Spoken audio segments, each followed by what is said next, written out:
ಸಿದ್ಧಾಣಂ ನಮೋ ಆಯಿರಿಯಾಣಂ ನಮೋ ಉವಜ್ಜಾಯಾಣಂ ನಮೋ ಲೋಯೇ ಸವಸಾವನಂ. ಪಂಚಪರಮೇಷ್ಠಿಗಳಿಗೆ ನಿಜವಾದ ದೇವಶಾಸ್ತ್ರ ಗುರು ಧರ್ಮ ಜಿನ್ವಾಣಿ ಮಾತಿಗೆ ನನ್ನ ಅನಂತ ವಂದನೆಗಳು. ಮುಕ್ತನಾಗುವ ಬೋಧವರಿಗೆ ನನ್ನ ಅನಂತ ವಂದನೆಗಳು. ಈಗ ಇಲ್ಲಿ ನಮ್ಮ ವಿಷಯ ಧರ್ಮದಿದ್ದೇನೆ. ಯಾಕಂದರೆ ಬೆಳಿಗ್ಗೆ ಪ್ರವಚನ ಭಕ್ತಿ ತಗೊಂಡಿದ್ದುವ ಅಲ್ಲಿ ಅನಂತ ಪರಮೇಷ್ಠಿಗಳಿಂದ ತೀರ್ಥಂಕರರಿಂದ ಬಂದಿರೋ ವಚನಗಳದ್ದು ನಾವು ಯಾವ ಥರ ಮಾಡಬೇಕು, ಭಕ್ತಿ ಹೇಗಿರಬೇಕು ಅನ್ನೋದನ್ನು ವಿಷಯ ತಗೊಂಡಿದ್ದೀವಿ. ಈಗ ಇಲ್ಲಿ ಆಕಿಂಚನ ಧರ್ಮ ಇದೆ. ಆಕಿಂಚನ ಧರ್ಮದಲ್ಲಿ ವಿಷಯ ನಾವು ರತ್ನಗಳ ಸ್ವಾಪಾಚಾರದ ಪ್ರಕಾರದಿಂದ ತಗೋತಿದ್ದೀವಿ.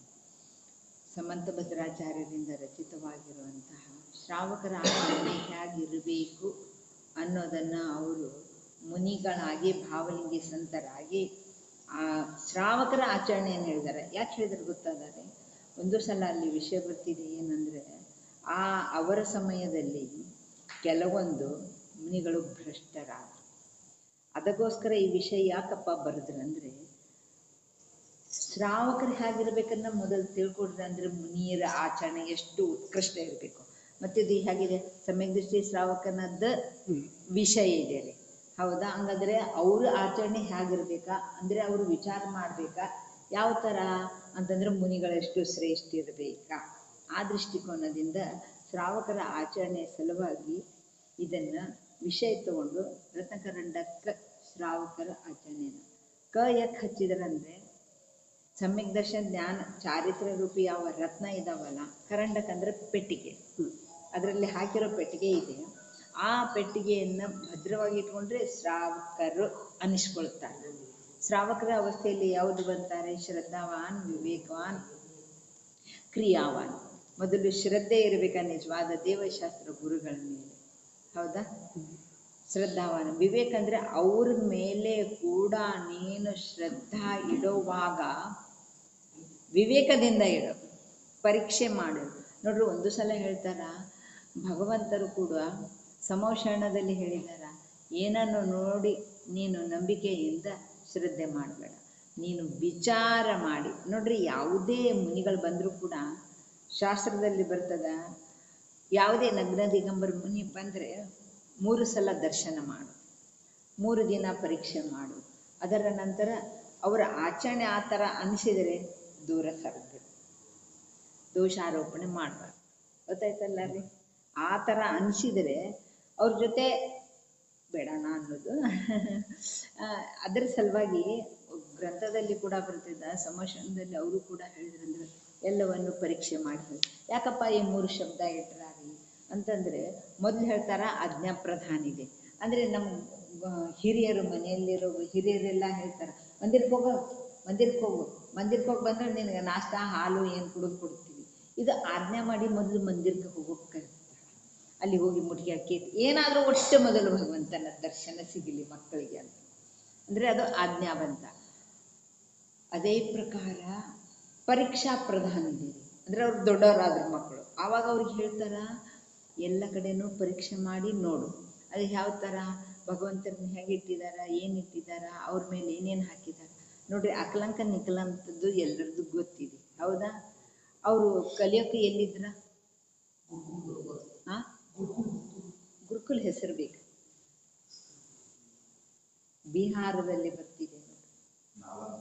ಹಾಂ, ಅಲ್ಲಿ ಅವರು ವಿಶ್ವವಿದ್ಯಾಲಯ ಅಲ್ಲ ಅದು, ಅಲ್ಲಿ ಕಲಿಯಕ್ಕೆ ಹೋಗಿದ್ರ.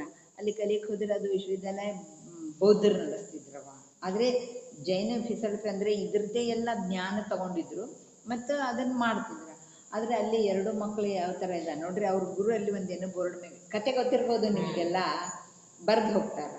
ಅವ್ರು ಬರೆದು ಹೋದ ಮೇಲೆ ಮರುದಿನ ಬಂದು ನೋಡಿದ್ರೆ ಅರ್ಧ ಬರೆದಿರೋ ಸೂತ್ರವನ್ನು ಕೆಳಗೆ ಪೂರ್ಣ ಮಾಡಿದ್ರು. ಆವಾಗ ಗೊತ್ತಾಗ್ತದೆ ಇಷ್ಟ ಜ್ಞಾನ ಜೈನರ ಮಕ್ಕಳನ್ನೇ ಇಲ್ಲೆಲ್ಲೋ ಯಾವುದಾದ್ರು ಅವರೇ ಪೂರ್ಣ ಮಾಡಿದ್ದಾರೆ. ಅದಕ್ಕೆ ಪರೀಕ್ಷೆಗೋಸ್ಕರ ನಮ್ಮ ಭಗವಂತರೇ ಇರ್ತಾರ. ಹಿಂಗೆ ದಾಟ್ತಾರ ಅಂದಮೇಲೆ ನೆನಪಾಯ್ತಾರೆ. ಈಗ ನೆನಪಾಗಿದೆ ಹೇಳ್ಬಿಡ್ತೀನಿ. ಯಾರ್ಯಾರು ಅರ್ಗೆ ಇಟ್ಟಿರ್ತಾರಲ್ಲ ಅದ್ರ ಮೇಲಿಂದ ಹಿಂಗೆ ದಾಟ್ತಾರ, ಭಾಳ ದೋಷ ಇದೆ. ಇವತ್ತು ನೋಡಿದ್ನಿ ಹಿಂಗೆ ಅರ್ಗೆ ತಟ್ಟೆ ಎಲ್ಲ ಬೆಳಗಿದಾರ, ಮತ್ತು ಹೊರಗಡೆ ಬರ್ಬೇಕಾದ್ರೆ ಅದ್ರ ಮೇಲಿಂದ ಹಿಂಗೆ ಕಾಲಿಟ್ಟು, ಇವು ಸೂಕ್ಷ್ಮ ದೋಷ ಭಾಳ ಇದಾವೆ. ಇವೆಲ್ಲ ಅಬುದ್ಧಿಪೂರ್ವಕ ನಮ್ಗೆ ಆಗ್ತಾವೆ. ನಾವು ಹೆಂಗೆ ಅವಿನೇ ಮಾಡ್ತೀವಿ, ಅನಾದರ ಮಾಡ್ತೀವಿ, ಆಯ್ತು ವಿಷಯ ಬಿಡೋಣ. ಆಮೇಲೆ ಅಲ್ಲೇನಾಗ್ತಿದೆ, ಆ ಮಕ್ಕಳೇನ ಗೊತ್ತಾಗ್ತಿದೆ ಜೈನರು ಇವರೇ ಹುಷಾರ, ಇವು ಯಾವ ಹುಡುಗರು ಬಂದಾಗ ಆವಾಗ ಅಲ್ಲಿ ಪರೀಕ್ಷೆ ಮಾಡೋಗಿ ನಾಳೆ ಪರೀಕ್ಷೆ ಮಾಡೋಣ ಅಂತ ಏನು ಮಾಡಿದ್ರ, ಈ ಥರ ಆಗ ಪ್ರಭುವಿನ ಹಿಂಗೆ ಇಟ್ರ ಮತ್ತು ನೀವು ದಾಟಿರಿ ಅಂತ ಹೇಳಿದ್ರ. ಎಲ್ಲರೂ ದಾಟಿ ಹೋದ್ರಲ್ಲ, ಎಲ್ಲಾದ್ರೂ ಆಟ ಹೋದ್ಮೇಲೆ ಇವ್ರಿಗೆ ಅನಿಸ್ತಾ ಇಲ್ಲೂ ಏನೋ ಇದೆ ಅಂತ. ಆವಾಗಲ್ಲಿ ಪರೀಕ್ಷೆ ಮಾಡಿದರೆ ಇವರ ತೊಡೆ ಹತ್ರ ಒಂದು ದಾರದ ಹೇಳಿ. ಇದರ ಅರ್ಥ ಹುಡುಗರು ಎಷ್ಟು ಹುಷಾರಿದ್ರ ವಿಚಾರ ಮಾಡ್ರಿ. ಕಿಂಚಿತ್ತಾದರೂ ಅಲ್ಲಿ ಪರಿಗ್ರಹ ಇರುವಾಗ ಅವನು ವೀತರಾಗದೇವ ಅಲ್ಲ. ಅಕ್ಕೆ ಇಲ್ಲಿ ಹೇಳ್ತಾರ, ಮೊದಲು ದೇವನನ್ನ ಕೂಡ ಪರೀಕ್ಷೆ ಮಾಡೋರು ಹೇಗಿದ್ದಾರೆ ಏನು, ಆವಾಗ ನಿಜವಾದ ದೇವ ಅಂತ ಹೇಳಿ ನೀವು ಅವರಿಗೆ ನತಮಸ್ತಕ ಹಾಕಿ. ಅಂದರೆ ಆಜ್ಞಾ ಪ್ರದಾನ, ಪರೀಕ್ಷಾ ಪ್ರದಾನ. ಪರೀಕ್ಷಾದಲ್ಲಿ ಕೂಡ ಹೇಗಿದೆ ರೀ, ನಮ್ಮದೇ ಇದೇ ರತ್ನಗಳ ಶ್ಲೋಕಾಚಾರದಲ್ಲಿ 5ರಿಂದ 10ನೇ ಸೂತ್ರ ತನಕ ಎಲ್ಲ ನಿಜವಾದ ದೇವಶಾಸ್ತ್ರ ಗುರು ಇದ್ದಾರೆ. ನಾವು ಎಷ್ಟೊಂದು ಸಲ ಇಲ್ಲಿ ವಿಷಯ ಏನು ತಗೋತೀವಿ ಅಂದರೆ, ನಿಜವಾದ ದೇವಶಾಸ್ತ್ರ ಗುರು ಅಂತಂದರೆ ಪ್ರತಿಯೊಂದು ಅಜೈನರು ಕೂಡ ಹೇಳ್ತಾರೆ ನಮ್ಮ ದೇವ ನಿಜವಾದ ದೇವಿದಾನ, ನಮ್ಮ ಗುರುಗಳೇ ನಿಜವಾದ. ಹಾಗಾದರೆ ಇನ್ನೇನು ಅಲ್ಲಿ 18 ದೋಷದಿಂದ ರಹಿತ, ವೀತರಾಗ, ಸರ್ವಜ್ಞ, ಹಿತೋಪದೇಶಿದ್ದರೆ ಅವರು ನಿಜವಾದ ದೇವ ಅಂತ ಅದನ್ನು ಕೂಡ ಹಾಕಿದ್ರು.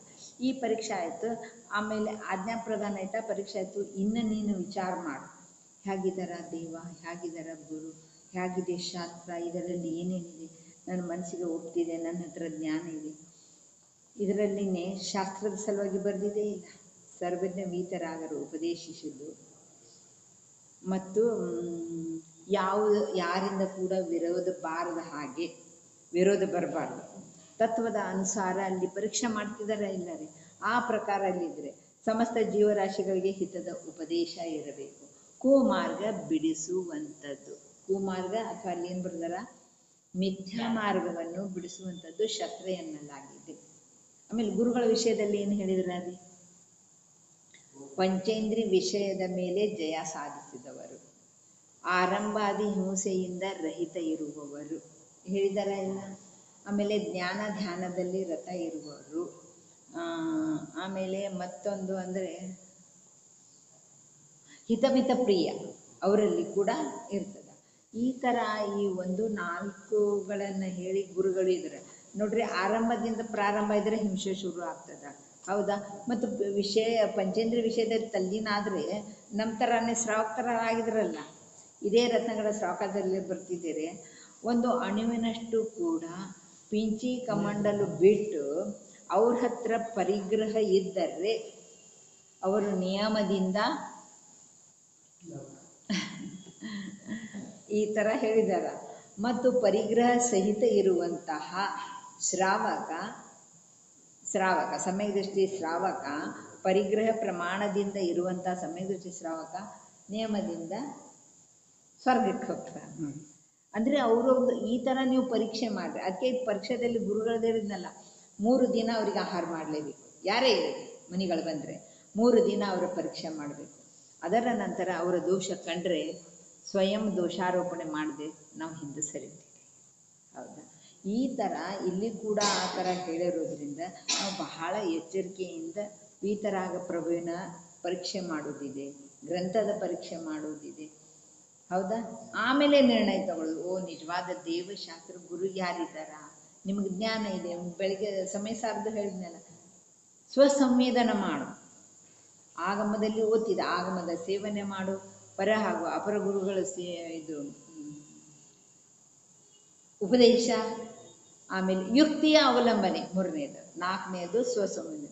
ಅಂದರೆ ಯುಕ್ತಿ ಅಂದರೆ ನೀವು ವಿಚಾರ ಮಾಡಿರಿ, ಸುಮ್ಮನೆ ಯಾರ್ದೋ ನಂಬಬಾರ್ದಾಗಿ, ಯಾರು ಇವ್ರು ಹೇಳಿದ್ರು. ಮತ್ತು ಒಂದು ಜೀವ ಏನು ಮಾಡ್ತಾನ, ಶ್ರದ್ಧೆ ಮಾಡ್ತಾನ, ಇವರು ಹೇಳಿದಾರಂತ ಆ ಥರನೂ ಮಾಡಬಾರ್ದು. ಪರೀಕ್ಷೆ ಮಾಡ್ರಿ ಅಂತ ಹೇಳಿದ ಯಾರೇ ಹೇಳಿದರು.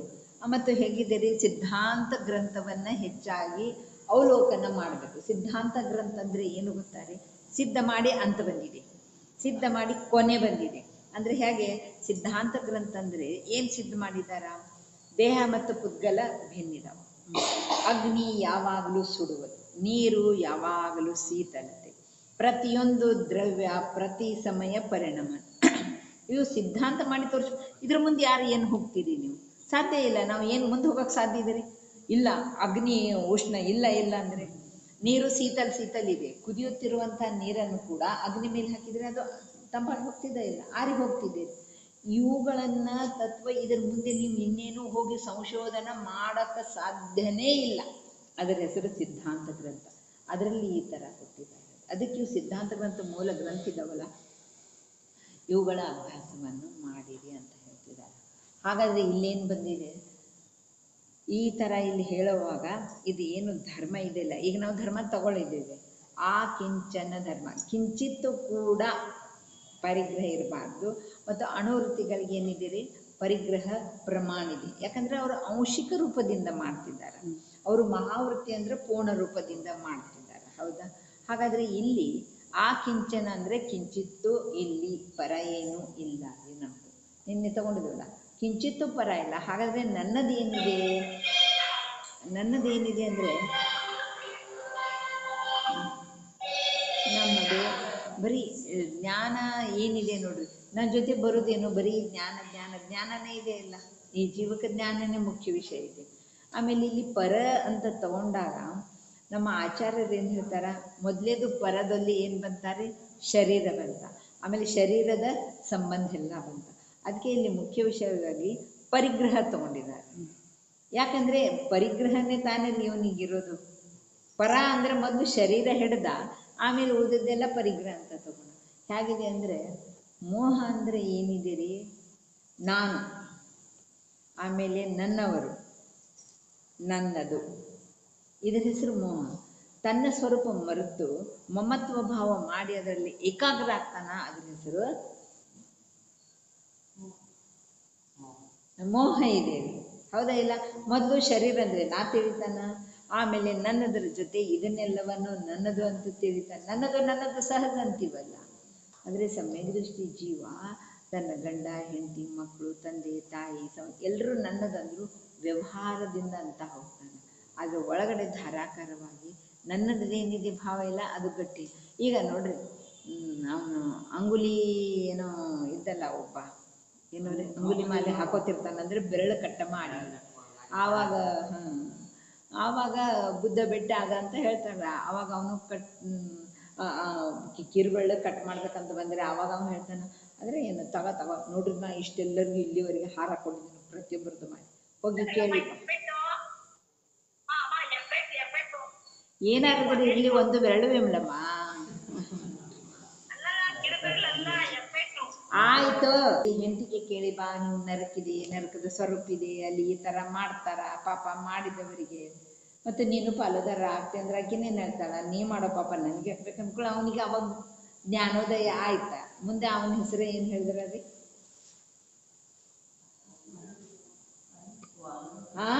ವಾಲ್ಮೀಕಿ ಅವನೇ ಆದ. ಹೌದಾ ಇಲ್ಲ? ಅಂದರೆ ಅವಾಗ ಜ್ಞಾನೋದಯ.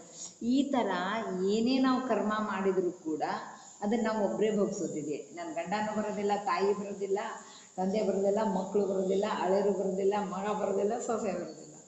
ನೋಡ್ರಿ, ನಮ್ಗೆ ಸಹಾಯ ಮಾಡೋಕ್ಕೆ ಹಾಸ್ಪಿಟಲ್ಗೆ ಬರ್ಬೋದು, ಆದರೆ ನಮ್ಮ ನೋವು ಯಾರು ತಗೊಳ್ಳೋರಿದ್ದಾರೆ? ಪ್ರತಿಯೊಂದರಲ್ಲಿ ನಾವೇ ಮಾಡಿದ ಎಷ್ಟೋ ಬಹುಗಳ ಪಾಪ ಪರಿಣಾಮದ ಫಲ ಇಲ್ಲಿ ನಾವು ಭೋಗಿಸ್ತಾ ಇದ್ದೀವಿ. ಅದಕ್ಕೆ ಇಲ್ಲಿ ಆ ಕಿಂಚನ ಧರ್ಮದಲ್ಲಿ ಮೊದಲು ಪರಿಗ್ರಹ ತಗೊಂಡಿದ್ದಾರೆ. ಪರಿಗ್ರಹ ಅಂತಂದರೆ ನನ್ನ ಸುತ್ತಮುತ್ತ ಅದರಲ್ಲಿ ನಾವು ಬಂದಿದ್ದ. ಮತ್ತು ನಮ್ಮ ತತ್ವಾರ್ಥ ಸೂತ್ರದಲ್ಲಿ ಮೂರ್ಛಾಭಾವ ಪರಿಗ್ರಹ ಬರ್ತಿದೆಯಲ್ಲ ಒಂದು ಸಲ. ಮೂರ್ಛಾಭಾವ ಅಂದರೆ ಇಷ್ಟು ಈ ಜೀವ ಅದರಲ್ಲಿ ತಲ್ಲೀನಾಗ್ಬಿಟ್ಟಿದ್ದಾನಲ್ಲ, ಎಲ್ಲವನ್ನು ಮರೆತು ಬಿಟ್ಟಿದ್ದಾನೆ. ಮೂರ್ಛೆ ಇದಕ್ಕಂತಾರ ರೀ, ಒಬ್ಬ ವ್ಯಕ್ತಿ ಬಿದ್ದಿದ್ದಾನೆ, ಆತ್ಮ ಇದೆ, ಜೀವಿದೆ, ಜೀವಂತಿದ್ದಾನೆ, ಆದರೆ ಸ್ಮೃತಿನೇ ಇಲ್ಲ, ಬಿದ್ದುಬಿಟ್ಟಾನ. ಆ ಥರ ನಾವು ಈ ಮೋಹದಲ್ಲಿ ಈ ಥರ ಬಿದ್ದಿದ್ದೀವಲ್ಲ, ಎಲ್ಲ ಜ್ಞಾನ ಇದೆ, ಆದರೂ ಕೂಡ ನಮ್ಮ ಕಾರ್ಯ ಮಾಡ್ತಾ ಇದೆ. ಅದಕ್ಕೆ ಮೂರ್ಛಾ ಪರಿಗ್ರಹ ಅಂದರೆ ಇಲ್ಲ. ನೋಡ್ರಿ, ಒಂದು ವೇಳೆ ನಮ್ಮ ಭರತ ಚಕ್ರವರ್ತಿ ಅಥವಾ ಶಾಂತಿನಾಥ, ಕುಂತನಾಥ, ಅರನಾಥ ಇವರೆಲ್ಲರೂ ಚಕ್ರವರ್ತಿಗಳಿದ್ರ ಅವ್ರಿಗೇನು ಕಡಿಮೆ 96,000 ಹೆಂಡಂದಿರು. ಅಂದರೆ ಎಷ್ಟು ಹೆಂಡಂದಿರು? ಲಕ್ಷಗಟ್ಟಲೆ ಮಕ್ಕಳು, ಕೋಟಿಗಟ್ಟಲೆ ಮೊಮ್ಮಕ್ಕಳು, ಆಮೇಲೆ 14 ರತ್ನ, 9 ನವನಿಧಿ, ಆನೆ, ಕುದುರೆ, ಪಾತ್ರೆ ಎಲ್ಲರದ್ದು ಎಷ್ಟು ಸಂಖ್ಯೆ. ಆಮೇಲೆ ಎಷ್ಟರಲ್ಲಿ ಸಿಕ್ಕಾಕೊಂಡಿರ್ಬೇಕಾ?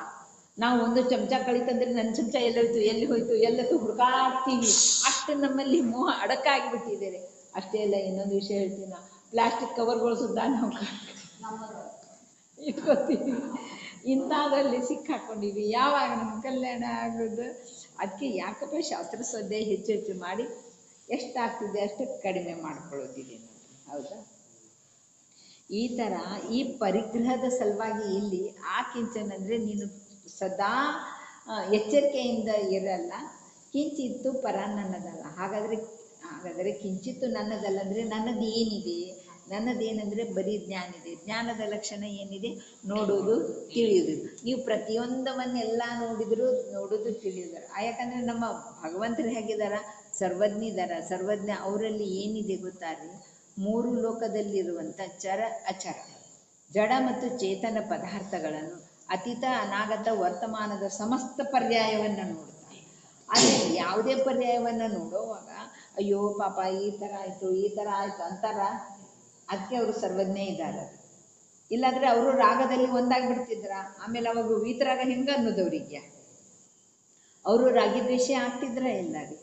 ಅದಕ್ಕೋಸ್ಕರ ವೀತರಾಗ ಅಂತಂದರೆ ರಾಗವನ್ನು ಬಿಟ್ಟಂಥವರು, ರಾಗವನ್ನು ಅಭಾವ ಮಾಡಿದವರು. ಅಭಾವ ಅಂದರೆ ಹೇಗೆ ರೀ? ಹುರಿದಂಥ ಕಾಳನ್ನು ನೀವು ಎಲ್ಲರೂ ಭೂಮಿಗೆ ಹಾಕಿದರೆ ಬೆಳೆ ಬರ್ತಿದ್ದೇನೆ ರೀ. ಅದರ ಹೆಸರು ಅಭಾವ ಇದೆ. ಅದು ಎಂದೂ ರಾಗದ ಉತ್ಪತ್ತಿನೇ ಆಗೋದಿಲ್ಲ. ಅದಕ್ಕೆ ಅನಂತವೀರ್ಯ ಅಂತ ಏನು ಶಕ್ತಿ ಪ್ರಕಟ ಆಗ್ತಿದ್ದಿಲ್ಲ. ಅನಂತವೀರ್ಯ ಅಂತಂದರೆ ಇಂಥ ಶಕ್ತಿ ಇದೆಯಲ್ಲ, ಅವರ ಸರ್ವಜ್ಞತ್ವದಲ್ಲಿ ಮೂರು ಕಾಲದಲ್ಲಿಯ ಮೂರು ಲೋಕದಲ್ಲಿಯ ಅತೀತ ಅನಾಗತ ವಸ್ತುಗಳ ಅನಂತ ಪರ್ಯಾಯ ನೋಡಿದ್ರು ಕೂಡ ಯಾವುದರಲ್ಲಿ ಸಿಕ್ಕಾಕೊಳ್ಳೋದಿಲ್ಲ. ನಾವು ಸ್ವಲ್ಪ ಯಾರಿಗೋ ಏನಕ್ಕೆ ಅಯ್ಯೋ ಪಾಪ ಈ ಥರ ಆಯಿತಾ, ನಾವಲ್ಲಿ ರಾಗದಲ್ಲಿ ತೊಡಗು. ಅವರು ಇಷ್ಟೆಲ್ಲ ನೋಡ್ತಿದ್ದಾರೆ. ಈ ಜೀವ ಕೊಲೆ ಮಾಡ್ತಿದ್ದಾನೆ, ಈ ಜೀವ ದಾನ ಮಾಡ್ತಿದ್ದಾನೆ, ಈ ಜೀವ ರೋಗಿ ಇದ್ದಾನೆ, ಇವನು ಜ್ಞಾನಿ ಇದ್ದಾನೆ, ಇವನು ವೃತ್ತಿ ಇದ್ದಾನೆ, ಇವ್ರಿಗೆ ಯಾಕೆ ಈ ಥರ ಆಯ್ತು? ಏನು ಇಲ್ಲ, ಬರೀ ನೋಡೋ ಕೆಲಸ ಅದು. ಅದಕ್ಕೋಸ್ಕರನೇ ಅವರು ವೀತರಾಗ ಇದ್ದಾರೆ. ಅದಕ್ಕೆ ಇಲ್ಲಿ ಹೇಳ್ತಾರ, ನೀನು ಸಂಸಾರ ಮಾಡ. ಯಾಕಂದರೆ ಶ್ರಾವಕ್ಕಿದೆಯಾ ಅಲ್ಲಿ, ನಿನಗೂ ಗಂಡ ಹೆಂಡತಿ ಮಕ್ಕಳು ಮನೆ ಇದ್ರೆ ಯಾವುದರಲ್ಲಿ ಆ ಥರ ತಲ್ಲಿನಾದಂದರೆ ನೀನು ಮತ್ತೆ ಅನಂತ ಭಾವ ಕಟ್ಕೊಂಡು ಸುತ್ತ ಅದೇನು ಮಾಡ್ತಿದೆ ನೋಡ್ರಿ. ಇಲ್ಲಿ ಮೊದಲನೇದು ನಮ್ಮ ಮಂಗಲಾಚರಣೆಯಲ್ಲಿ ಕೂಡ ಹೇಳಿದ್ರು. ಏನು ಹೇಳಿದ್ರ? ದರ್ಪಣದ ಹಾಗೆ ನಿಮ್ಮ ಜ್ಞಾನ. ನಮ ಶ್ರೀ ವರ್ಧಮಾನಾಯ ನಿರ್ಧೂತ ಕಲಿಲಾತ್ಮನಿ ಸಾಲೋಕಾನಾಂ ತ್ರಿಲೋಕಾನಾಂ ಯದ್ ವಿದ್ಯಾ ದರ್ಪಣ ಆಯ್ತು. ವಿದ್ಯಾ ಅಂದರೆ ಇಲ್ಲಿ ಜ್ಞಾನ ಇದೆ. ನಿಮ್ಮ ಜ್ಞಾನ ಹೇಗಿದೆ? ಹಾಗಂದರೆ ದರ್ಪಣದ ಹಾಗೆ ಇದೆ. ದರ್ಪಣದ ಹಾಗೆ ಅಂದರೆ ಏನು ಹೇಳು ನೀನು?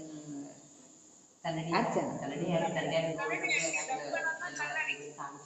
ಯಾರು? ನೀತಾನ? ಹೌದಾ? ಆದರೆ ನಾನು ವಿಶ್ಲೇಷಣೆ ಮಾಡಿದ್ದೀನಿ, ಮರ್ತಿದ್ದೀರಿ ಕಾಣಿಸ್ತದ. ಮತ್ತೇನು ವಿಶೇಷಣೆ ಐತಿ ಅದರಲ್ಲಿ?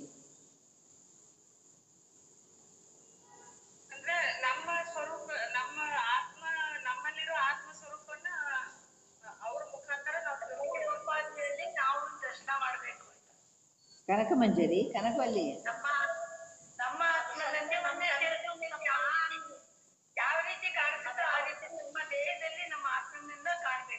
ಆಯ್ತಾ? ನಾನು ವಿಚಾರ ಹೇಳಿರೋದು ಮರ್ತಿದ್ದೀರಿ, ನೀವು ಹೇಳ್ತಾ ಇಲ್ಲ, ಹೇಳ್ತೀನಿ. ದರ್ಪಣವನ್ನು ಯಾಕೆ ಹೋಲಿಸಿದರು ಅಂತಂದರೆ, ದರ್ಪಣದ ಎದುರಿಗೆ ನಾವು ನಿಂತರೆ ನಮ್ಮದನ್ನು ಏನಿದೆ ಅದು ತೋರಿಸ್ತಿದೆ. ಒಂದು ಅದರಲ್ಲಿ ನೀವು ಕ್ರೂರ ಜನ ಬರಬಹುದಾ, ಅಗ್ನಿ ಬರಬಹುದಾ, ಅಥವಾ ಒಳ್ಳೆಯ ಜನ ಸ್ವರೂಪ ಸುಂದರಿ ಬರಬಹುದಾ? ಒಟ್ಟಿಗೆ ಅದ್ರ ಕಾರ್ಯನು ಹೇಗಿದೆ ಹಾಗೆ ತೋರಿಸೋದು. ಹೌದಾ? ಅದಕ್ಕೆ ನಿಮ್ಮ ಜ್ಞಾನ ಅದು ನಿಮ್ದು ಹೇಗಿದೆ ಹಾಗೆ ಆಯ್ತಾ ನಮ್ಮ ಆಮೇಲೆ ಆ ಥರ ಇಷ್ಟೇ ಇಲ್ಲ ರೀ. ನಮ್ಮ ಮುಖ ಅದರಲ್ಲಿ ಕಾಣಬೇಕಾದ್ರೆ ಹೇಗಿರ್ಬೇಕದು ಕನ್ನಡಿ?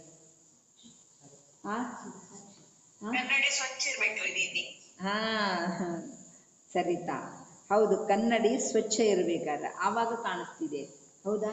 ಹಾಗಾದರೆ ಇಲ್ಲಿ ನಮ್ಮಲ್ಲಿ ಇಬ್ಬರಲ್ಲಿ ಏನಿದೆ? ನಮ್ಮ ಕನ್ನಡಿ. ಇದರರ್ಥ ನಮ್ಮ ಜ್ಞಾನ ಸ್ವಚ್ಛ ಇಲ್ಲ, ಅದರಲ್ಲಿ ರಾಗದ್ವೇಷ ಇದೆ. ಅವರು ರಾಗದ್ವೇಷದಿಂದ ರಹಿತ ಆಗಿರೋ ಸ್ವಚ್ಛ ಕನ್ನಡಿಗೆ, ನಿರ್ಧೂತ ಕಲೀಲ ಆತ್ಮನಿ. ಅದಕ್ಕೋಸ್ಕರ ಅವರಿಗೆ ಮೂರು ಲೋಕದ್ದೆಲ್ಲ ಕಂಡು ಬರ್ತಿದೆ, ನಮ್ಗೆ ಕಾಣೋದಿಲ್ಲ. ಯಾಕಂದರೆ ನಮ್ಮ ಕನ್ನಡಿಯ ಮೇಲೆ, ನಮ್ಮ ಜ್ಞಾನದ ಮೇಲೆ ಆವರಣ ಇದೆ ರೀ. 8 ಆವರಣ ಇರೋದ್ರಿಂದ ನಮಗೆಲ್ಲ ಕಾಣೋದಿಲ್ಲ. ಅವರು ಪ್ರತ್ಯಕ್ಷ ಅಂಗೈಯಲ್ಲಿ ಹಿಡಿದ ರತ್ನದ ಹಾಗೆ, ಮುತ್ತಿನ ಹಾಗೆ ಅವರು ಸ್ಪಷ್ಟ ನೋಡಿ ಹೇಳ್ತಾರೆ. ನಮ್ಗೆ ಸಾಧ್ಯ ಇಲ್ಲ, ನಾವು ಎಷ್ಟು ಆವರಣದಿಂದ ಸಹಿತ ಇದೀವಲ್ಲ. ಅದಕ್ಕೆ ಕನ್ನಡಿಯ ಉಪಾದಾನ ಕೊಟ್ಟಿದ್ದಾರೆ ರೀ. ಅವ್ರ ಜ್ಞಾನ ಹೇಗಿದೆ ಅಂದರೆ ನಿರ್ಮಲ ಮತ್ತು ಸ್ವಚ್ಛ ಇದೆ. ನಿರ್ಮಲ ಸ್ವಚ್ಛ ಇದ್ರತೆ ಮೋಹರಾಗ ದ್ವೇಷ ಇಲ್ಲನೇ ಇಲ್ಲ. ಅದಕ್ಕೋಸ್ಕರ ಅಲ್ಲಿ ಕಂಡು ಬರ್ತಿದೆ. ಅದೇ ಥರ ಇಲ್ಲಿ ಹೇಳ್ತಾರ, ನೀ ಯಾವ ಗೃಹಸ್ಥ ಅವಸ್ಥೆಯಲ್ಲಿದೆಯಲ್ಲ, ನೀ ಎಲ್ಲವನ್ನು ನೋಡು, ಗಂಡ ಹೆಂಡತಿ ತಂದೆ ತಾಯಿ ಮಕ್ಕಳು ಎಲ್ಲವನ್ನು ನೋಡಿದ್ರೆ ಅದರಲ್ಲಿ ತನ್ಮಯ ಆಗಬೇಡ. ತನ್ಮಯ ಆಯ್ತಾ ಮತ್ತೆ ನಿನಗೆ ಸುತ್ತಾಟ ತಪ್ಪೋದೇ ಇಲ್ಲ.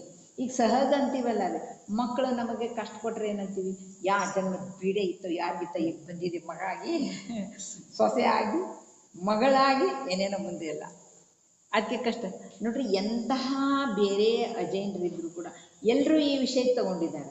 ಏನು ಪುನರ್ಜನ್ಮ ತಗೊಂಡಿದ್ದಾರ ಮತ್ತು ಹಿಂದಿನ ಜನ್ಮ ಎಲ್ಲರೂ ಹೇಳ್ತಾರೆ. ಒಬ್ಬೊಬ್ರು ಹೇಳ್ತಾರೆ ನಾನು ನಂಬೋದಿಲ್ಲ, ಆದರೂ ಕೂಡ ಈ ಶಬ್ದ ಅವ್ರಿಗೆ ಬರ್ತಿದೆ ಸಾಮಾನ್ಯ. ಈಗಂತೂ ಹೇಳ್ತೀನಿ, ಯಾರು ಹೇಳ್ತಾರ, ಧಾರಾವಾಹಿ ನೋಡ್ತಾರಲ್ಲ ಅದರಲ್ಲಿ ಕೂಡ ಸಾಮಾನ್ಯ ಅಂದ್ಬಿಡ್ತಾರಂತ. ಎಲ್ಲಿ ಯಾವ ಕರ್ಮದಿತ್ತೋ ಈ ಶಬ್ದ ಹೆಂಗೆ ಬಂತಂದ್ರೆ ಪ್ರತಿಯೊಂದು ಧರ್ಮ ಕೂಡ ಒಪ್ಪುತ್ತಾರಾಗಿ ಹಿಂದಿನ ಜನ್ಮ ಇದೆ, ಆವಾಗಲೇ ಈ ಜನ್ಮದಲ್ಲಿ ಇವರೆಲ್ಲ ಬಂದಿದ್ದಾರೆ.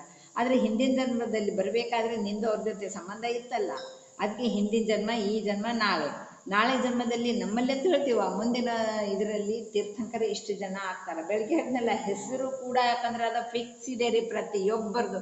ಬೆಳಗ್ಗೆ ಕೇಳಿರಲ್ಲ ಆದಿರಾಜ, ನಾವು ಆದಿರಾಜ ಫಿಕ್ಸ್ ಇತ್ತು ನಿಮಿತ್ತದಲ್ಲಿ ಹೇಳಿದ್ರು, ತಂದೆ ತಾಯಿ ಇದ್ರು, ಸೋದರತ್ತೆ ಯಾರು ಉತ್ತರ ಕೊಟ್ರಿ ನೀವು? ಇಲ್ಲ, ಅಷ್ಟು ಸ್ಪಷ್ಟ ಇದೆ ಅಲ್ಲ. ಆ ಥರ ನಮ್ಮದು ಕೂಡ ಇಲ್ಲಿ ಈಗ ನಮಗೆ ಜೈನ ಕುಲ, ಜೈನ ಧರ್ಮ ಇದೆಲ್ಲ ಸಿಕ್ಕಿದೆ ರೀ. ಇದರ ಸಾರ್ಥಕತೆ ಮಾಡ್ಕೊಳ್ಳೋ ಸಲುವಾಗಿ ನಮಗೆ ಈ ಭವ ಬಿಟ್ಟು ಹೋಗೋಕ್ಕಿಂತ ಮುಂಚೆ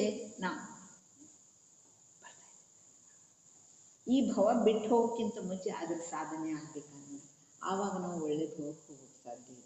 ಇಲ್ಲಾದರೆ ಇಂಥ ಉತ್ಕೃಷ್ಟ ನಮಗೆ ಸಿಕ್ಕಿರೋದು ನಾವು ಮತ್ತೆ ಇದರಲ್ಲಿನೇ ತೆಗೆದ್ರೆ ಮತ್ತೆ ಎಲ್ಲಿ ಹೋಗ್ತೀವಿ? ಮತ್ತೆ ಭವ ಸುತ್ತಾಡೋದು. 84 ಲಕ್ಷ ಯೋನಿ 4 ಗತಿಗಳಲ್ಲಿ ಸುತ್ತಿದ್ದು ಸಾಕು ರೀ. ನೋಡ್ರಿ, ಭಗವಂತನ ದರ್ಶನ ಆದಮೇಲೆ ಯಾವ ಜನ್ಮದ ಪುಣ್ಯ ಇದೆ ಗೊತ್ತಿಲ್ಲ ಪ್ರಭು, ನಾನು ಮಹಾನ್ ಭಾಗ್ಯಶಾಲಿ. ಯಾಕಂದರೆ ನನಗೆ ಈ ಪಂಚಮ ಕಾಲದಲ್ಲಿ ಕೂಡ ನಿಮ್ಮ ಸ್ವರೂಪವನ್ನು ಹೇಳಿ ಕೇಳಿ ತಿಳ್ಕೊಂಡು ನಾನು ಯಾರು, ನನ್ನ ಸ್ವರೂಪವೇನು, ಈ ಭವದಲ್ಲಿ ನಾನು ಮಾಡಬೇಕಾದ ಕಾರ್ಯ ಯಾವುದು, ಇದು ನಮಗೆ ಜ್ಞಾನ ಆಗ್ತಿದೆಯಲ್ಲ, ನಮಗೆ ತಿಳಿದು ಬಂದಿದೆ. ಇದನ್ನು ಕೇಳುವಂಥ ಭಾಗ್ಯ ಕೂಡ ಬಹಳ ಜನರಿಗೆ ಲಭ್ಯ ಇಲ್ಲ. ಎಲ್ಲೋ ಖಚಿತ ಜನರಿಗೆ ಗೊತ್ತಿದೆ, ಎಲ್ರಿಗೂ ಗೊತ್ತಿದೆ. ನಮ್ಮಲ್ಲಿ ಜೈನರೇ ಅನ್ನೋರಿಗೂ ಕೂಡ ಕೆಲವೊಂದು ಇದು ಗೊತ್ತಿದೆ ಏನು ರೀ, ಯಾರು ಕೆಲವೊಂದು ಬೆರಳ ಮೇಲೆ ಎಣಿಸ್ತೀವೋ ಅಷ್ಟೇ. ಯಾಕಂದರೆ ಯಾರು ದೇಹ ಮತ್ತು ಆತ್ಮನ ಭಿನ್ನತೆ ಏನು ಯಾವಾಗಲೂ ಆತ್ಮ ಅಂತ ಹೇಳ್ತಾರೆ, ಬಿಟ್ಟರೆ ಅವ್ರದ್ದೇನು ಕೇಳ್ತಾರೆ. ಆತ್ಮ ಇಲ್ಲದಿದ್ದರೆ ಬೆಲೆನೇ ಇಲ್ಲ ರೀ, ಯಾರಿಗೆ ಬೆಲೆ ಇಲ್ಲ. ಅಲ್ಲಿ ನಾನಿಲ್ಲ, ನನ್ನ ಗಂಡ ಇಲ್ಲ, ನನ್ನ ಮಕ್ಕಳು ಇಲ್ಲ, ತಂದೆ ಇಲ್ಲ, ತಾಯಿ ಇಲ್ಲ, ಬಂಧುಗಳು ಬೇಕಾಗಿಲ್ಲ, ಮುನಿರಾಜರು ಇಲ್ಲ, ಅವಸ್ಥೆ ಇಲ್ಲ. ಯಾವ ಕಮಿಷನರೋ ಮಂತ್ರಿನೋ ಏನೇನೋ ಯಾರ್ಯಾರು ಹೇಳಿದ್ರು ಅವರ ಅವಸ್ಥೆ ಇಲ್ಲ. ಯಾವಾಗ ಆ ದೇಹದಲ್ಲಿ ಆತ್ಮ ಇಲ್ಲದಿದ್ದರೆ ಅದನ್ನು ಆ ಸ್ಥಳಕ್ಕೆ ಹೋಗಿ, ಎಲ್ಲಿ ಆತ್ಮ ಇದ್ದಾನ ಅಲ್ಲಿ ಮುನಿವರರಿದ್ದಾರ ರೀ, ಆತ್ಮ ಇದ್ದಾನ ಅಲ್ಲಿ ಗುರುವರು ಇದ್ದಾರ, ಆತ್ಮ ಇದ್ದಾನ ಅಲ್ಲಿವರೆಗೆ ತಂದೆ ತಾಯಿಗಳಿದ್ದಾರ. ಎಷ್ಟೋ ಪ್ರೀತಿಸೋ ಅಂತ ಹೆಂಡತಿಯನ್ನು ನಾನು ಹಾಕ್ಕೊಂಡು ನನ್ನ ಹೆಂಡತಿನ ಬಹಳ ಸೇವಾ ಮಾಡೋದಲ್ಲ, ಕೊಡೋದಿಲ್ಲ ಅಂತ ಇಲ್ಲ. ಯಾರಂತಾರ? ಬಿಟ್ಟು ಬಿಡ್ತಾರ ಎಲ್ಲರೂ. ಯಾಕಂದರೆ ಅಭಿಪ್ರಾಯದಲ್ಲಿ ಬಿದ್ದಿದೆ, ಅದು ಸುಡುವಂತಹ ವಸ್ತು, ಮಸಣದ ವಸ್ತು, ಅಗ್ನಿಗೆ ಆಹುತಿ ಆಗೋ ವಸ್ತು ಇದೆ ಅಂಥೇಳಿ ಎಲ್ಲರೂ ಬಿಟ್ಟು ಕೊಡ್ತಾರೆ. ಆಮೇಲೆ ದುಃಖ ಮಾಡಲಿ, ಆದರೆ ಅವಾಗ ಮನ್ನಣೆ ಅಭಿಪ್ರಾಯ ಬಿದ್ದಿದೇ ಇಲ್ಲ ರೀ, ಆಡಬೇಕಾಗಿಲ್ಲ. ಯಾಕೆ ಬಿಟ್ಟು ಕೊಡ್ತಾರ? ಮತ್ತು ಅದಕ್ಕೆ ಬೆಲೆನೇ ಇಲ್ಲಲ್ಲ. ಬೆಲೆ ಇದೇನೋ ರೀ, ಬೆಲೆ ಇದ್ದಿದ್ರೆ ಇದನ್ನು ಇಟ್ಕೋತೀನಿ ಅಂತಿದ್ರ ಯಾರು ಇಟ್ಕೊಳ್ತಾರ ಹೇಳ್ರಿ? ಎಲ್ಲರೂ ಮೊದಲು ಮತ್ತೆ ಪ್ರಶ್ನೆ ಹಾಕ್ತಾರ, ಯಾವಾಗ ಎತ್ತೋರು ಮೊದಲೇ ಪ್ರಶ್ನೆ. ಅಂದರೆ ಎಲ್ಲರಿಗೂ ಗಡ್ಬಿಡಿ ಇದೆ, ಹೌದಾ ಇಲ್ಲ? ಗೊತ್ತಿದೆಯಲ್ಲ, ಆದಷ್ಟು ಮಾಡಿ ಇದನ್ನು ಕಳಿಸೋದಿದೆ. ಹಾಗಾದರೆ ಯಾವಾಗ ಬೆಲೆ ಇದೆ? ಯಾವಾಗ ಒಳಗ ಆತ್ಮ ಇದ್ದಾನೆ ಅವಾಗಷ್ಟೇ ಬೆಲೆ ಇದೆ ರೀ. ಯಾವಾಗ ಒಳಗಡೆ ಬಾಳೆಹಣ್ಣಿದೆ ಆವಾಗಷ್ಟೇ ಬೆಲೆ ಇದೆ. ಯಾವಾಗ ಬೀಜ ಇದೆಯಲ್ಲ ಬದಾಮದ್ದು, ಆವಾಗ ಬದಾಮಕ್ಕೆ ಬೆಲೆ ಇದೆ. ಇಲ್ಲದಿದ್ದರೆ ವಿಚಾರ ಮಾಡಿರಿ, ಬಾಳೆಹಣ್ಣ ಸುಲಿಯೋದು, ಒಳಗೆ ಹಣ್ಣಿದೆ ಅಲ್ಲ, ಅವನಿಗೆ ವ್ಯಾಪಾರಿಗೆ ಹೇಳೋದು ಸಿಪ್ಪೆ ಸಹಿತ ಬೇಕಾಗಿಲ್ಲ ನನಗೆ, ನಾ ಸಿಪ್ಪೆಗೆ ಬೆಲೆ ಕೊಡೋದಿಲ್ಲ. ಅವನು ಬಿಚ್ಚಿ ಕೊಟ್ಟರೆ ತಗೋತೀವಿ ನಾವು, ಇಲ್ಲ ಒಳಗಡೆ ಆತ್ಮ ಇದೆ ಅಂತ ಸಿಪ್ಪೆಗೆ. ಅದೇ ಥರ ಒಳಗಡೆ ಆತ್ಮ ಇದ್ದಾನಂತ ಈ ಶರೀರಕ್ಕೆ, ಈ ಸಿಪ್ಪೆಗೆ ಬೆಲೆ ಇದೆ. ಒಳಗಿರೋ ಇದು ಹೋಯ್ತು, ಇದೇನೋದು ಕಸದ ತಿಪ್ಪೆಗೆ. ಬಾಳೆಹಣ್ಣು ಸಿಪ್ಪೆ ಎಲ್ಲಿ ಚೆಲ್ತೀವಿ ನಾವು, ಅದೇ ಥರ ಇದೆ ಇದು ಸಿಪ್ಪೆ ಚೆಲ್ಬಿಡ್ತೀವೋ ಇಲ್ವಾ. ಈ ಶ್ರದ್ಧಾ ಮಾಡುವುದು ಕೂಡ ಬಹಳ ಕೆಲವೊಂದು ಜೀವರಾಶಿಗಳಿದೆ. ಆ ಥರದ ಪುಣ್ಯದ ಕರ್ಮದ ಉದಯ ಬೇಕಾ, ಆವಾಗ ಇದನ್ನು ಒಪ್ಪತಾನ ಸತ್ಯವಾಗಿ. ಇಲ್ದಿದ್ರೆ ಒಪ್ಪಕ್ಕೆ ಸಾಧ್ಯ ಇದ್ದೇನೆ. ನೋಡ್ರಿ, ನಾವು ಎಂತೆಂಥ ಶ್ರೇಷ್ಠ ಮುನಿರಾಜರನ್ನು ಕೂಡ ಕಳಿಸ್ಬಿಟ್ರ. ನೋಡ್ರಿ, ಮೊನ್ನೆ ಒಂದು ವಿಡಿಯೋ ಬಂದಿತ್ತ ನಮ್ಮದು ವಿನಮ್ರ ಸಾಗರ್ದು. ನನಗದು ಇಟ್ಕೋಬೇಕು ಎಲ್ರಿಗೂ. ಅವ್ರು ಸ್ಪಷ್ಟೇ ಹೇಳಿದಾರ, ಬಂದರೆ ಮತ್ತೆ ನೋಡೋಣ. ಏನು ಹೇಳಿದಾರೆ ಗೊತ್ತಾ, ನನ್ನ ಗುರುನೇ ನನಗೆ ಹೇಳಿದ್ದಾರೆ. ಏನು ಹೇಳಿದಾರಂದರೆ, ನನ್ನ ಚೈತನ್ಯ ಶಕ್ತಿ ಈ ಶರೀರದಲ್ಲಿ ಇರುವಾಗ ಬೆಲೆ ಇದೆ, ಮುಂದೆ ಈ ಪದದಲ್ಲಿ ಯಾರು ಬರ್ತಾರ ಆವಾಗ ಹಿಂದಿರೋ ನನ್ನನ್ನು ಸ್ಮರಣೆ ಮಾಡಬೇಡ್ರಿ ಅಂತ ವಿನಮ್ರ ಸಾಗರ್ ಹೇಳಿದ್ದಾರೆ. ಏನು ಆಶ್ಚರ್ಯ ಅನಿಸ್ತಾ. ಆವಾಗ ಅವರು ಅಂದರೆ ಸಮಯ ಸಾಗರ ಸಮಯ ಇದು ಒಂದೇ ಸಮನೆ ಹೇಳ್ತಾ ಹೇಳ್ತಾ ಇರುವಾಗ ಈ ಶಬ್ದ ಹೇಳಿದ್ದಾರೆ. ಇವತ್ತು ನಾನು ನಿಮ್ಗೆ ಇಲ್ಲಿ ಹೇಳ್ತಿದ್ದೀನಿ. ಆವಾಗ ಯಾರು ಬರ್ತಾರಲ್ಲ ಪದದ ಮೇಲೆ, ಈಗ ಯಾರಿದಾರ ಪದದ ಮೇಲೆ ಸಣ್ಣ ಕೇಳ್ತೀಯ ಮತ್ತೆ ವೈಶಾಲಿನಾ?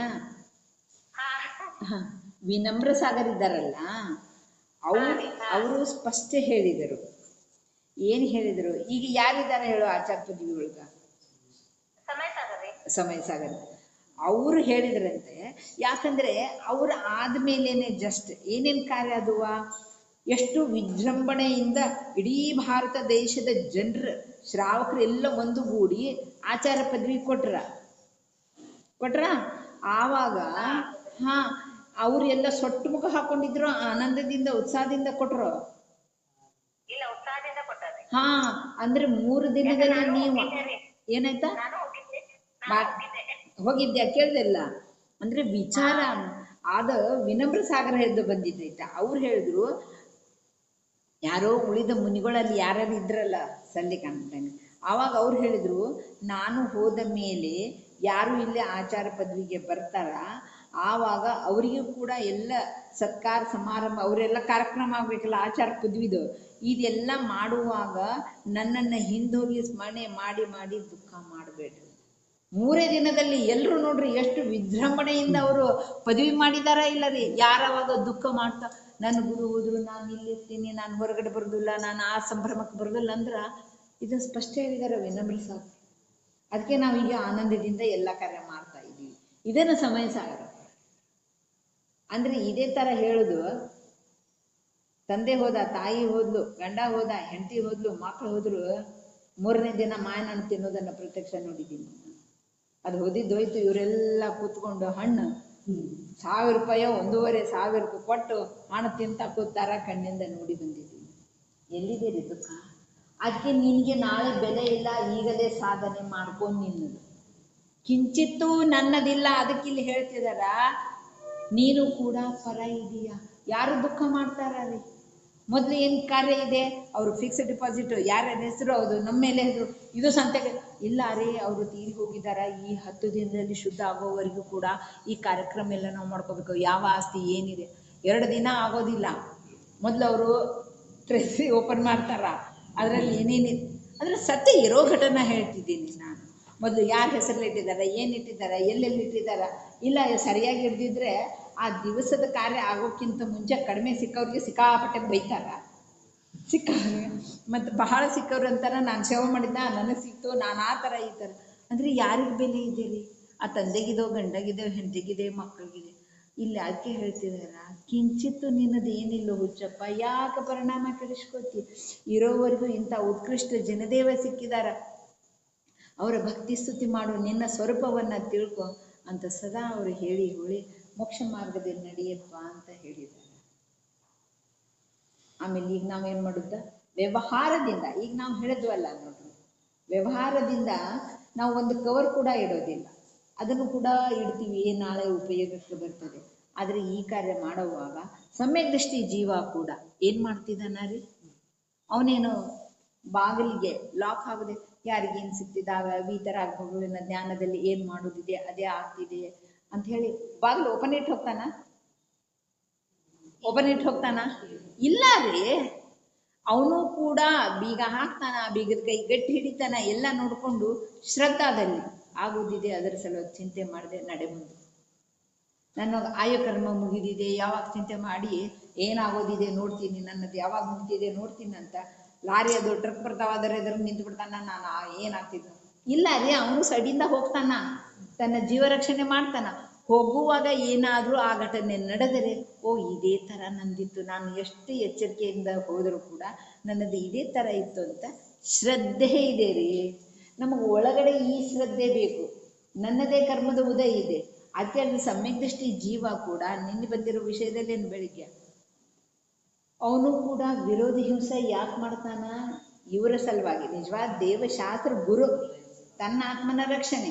ಎಲ್ಲಿ ತನ್ನ ಆತ್ಮನ ರಕ್ಷಣೆ ಇಲ್ಲ ಈ ಜೀವನದಲ್ಲಿ ಬೆಲೆ ಇಲ್ಲ ಅಂತ ಒಂದು ಆಚಾರ್ಯ ಶ್ರೀ ಅವ್ರ ಯಾರ್ದು ಬಂದಿತ್ತ ಹೇಳ್ತಾರೆ, ಫಸ್ಟ್ ಹೇಳಿದ್ದಾರೆ, ತನ್ನನ್ನು ತಾನು ತಿಳ್ಕೊಂಡು ನಾನು ಆತ್ಮ ಅಂತೇಳಿ ತನ್ನ ರಕ್ಷಣೆ ಆತ್ಮನ ಉನ್ನತಿಯ ಸಲುವಾಗಿ ಮಾಡ್ಕೊಳ್ಳೋದಿಲ್ಲ, ಅಲ್ಲಿವರೆಗೆ ಅವನ ಬಾಹ್ಯದಲ್ಲಿ ಏನೂ ಸರಿ ಇಲ್ಲ. ಅಂದ್ರೆ ಜೀವನ ನಡೆಸಬೇಕಾದ್ರೆ ಒಂದು ಕಡೆ ಬರ್ತದ, ಯಾರು ಈ ಸಂಸಾರದ ಜೀವನವನ್ನ ಸರಿಯಾಗಿ ನಡೆಸ್ತಾರೋ ಅವರು ಧರ್ಮದಲ್ಲಿ ಸರಿಯಾಗಿ ಇರ್ತಾರೆ. ಆಮೇಲೆ ಇನ್ನೊಂದು ಬಂದಿದ್ದೀರಿ, ಏನಂದ್ರೆ ಆದಿನಾಥ ಪುರುಪರಮೇಶ್ವರ್ ಇದಾರಲ್ಲ, ಅವರು 72 ಕಾಲ ಕಲಿಸಿದ್ರು, ಅಂದ್ರೆ 72 ಕಾಲ ಕಲಿಸಿದ್ರು. ಅದರಲ್ಲಿ ಮುಖ್ಯವಾಗಿ 2 ಹೇಳಿದ್ರ. ಒಂದೇನು ಹೇಳಿದ್ರ, ಒಂದು ಮೊದಲನೇದ್ದು ಕಲೆ ಜೀವನೋಪಾಯ, ಎರಡನೆಯ ಕಲೆ ಜೀವದ ಕಲ್ಯಾಣ. ಯಾಕಂದ್ರೆ ಜೀವನ ನಡೆಸ್ತಿದ್ರೆ ನೋಡ್ರಿ, ಪುರುಷರಿಗೆ ಕೂಡ ದಿನ ಸಾಲ ಇದೆ, ಈ ತರ ಹೆಂಡ್ತಿನ ಮಕ್ಕಳನ್ನು ಕಾಪಾಡ್ಬೇಕು, ಅವ್ರದ್ದು ಎಲ್ಲ ನೋಡ್ಬೇಕನ್ನೋ ಅವನೇನ್ರಿ ಧರ್ಮ ಮಾಡ್ತಾನ? ಅಂದ್ರೆ ಪರಿಣಾಮ ಕೆಡಕತ್ರೆ ಧರ್ಮದಲ್ಲಿ ಬರೋದಿಲ್ಲ ರೀ. ನೋಡ್ರಿ, ಅದಕ್ಕೆ ಕೂಡ ದಾನದಲ್ಲಿ 4 ದಾನ ಹೇಳಿದ್ದಾರೆ. ಯಾವುದು ಮುಖ್ಯದೆ ರೀ? ಭಗವಂತ ಯಾವುದು ದಾನ ಶ್ರೇಷ್ಠ? ನಂದು 4 ಬೇಕಾಗಿಲ್ಲ, 4 ಎಲ್ರಿಗೂ ಗೊತ್ತಿದೆ. ಮೊದಲನೆಯದ ದಾನ ಯಾವುದು? ಆಹಾರ ದಾನ.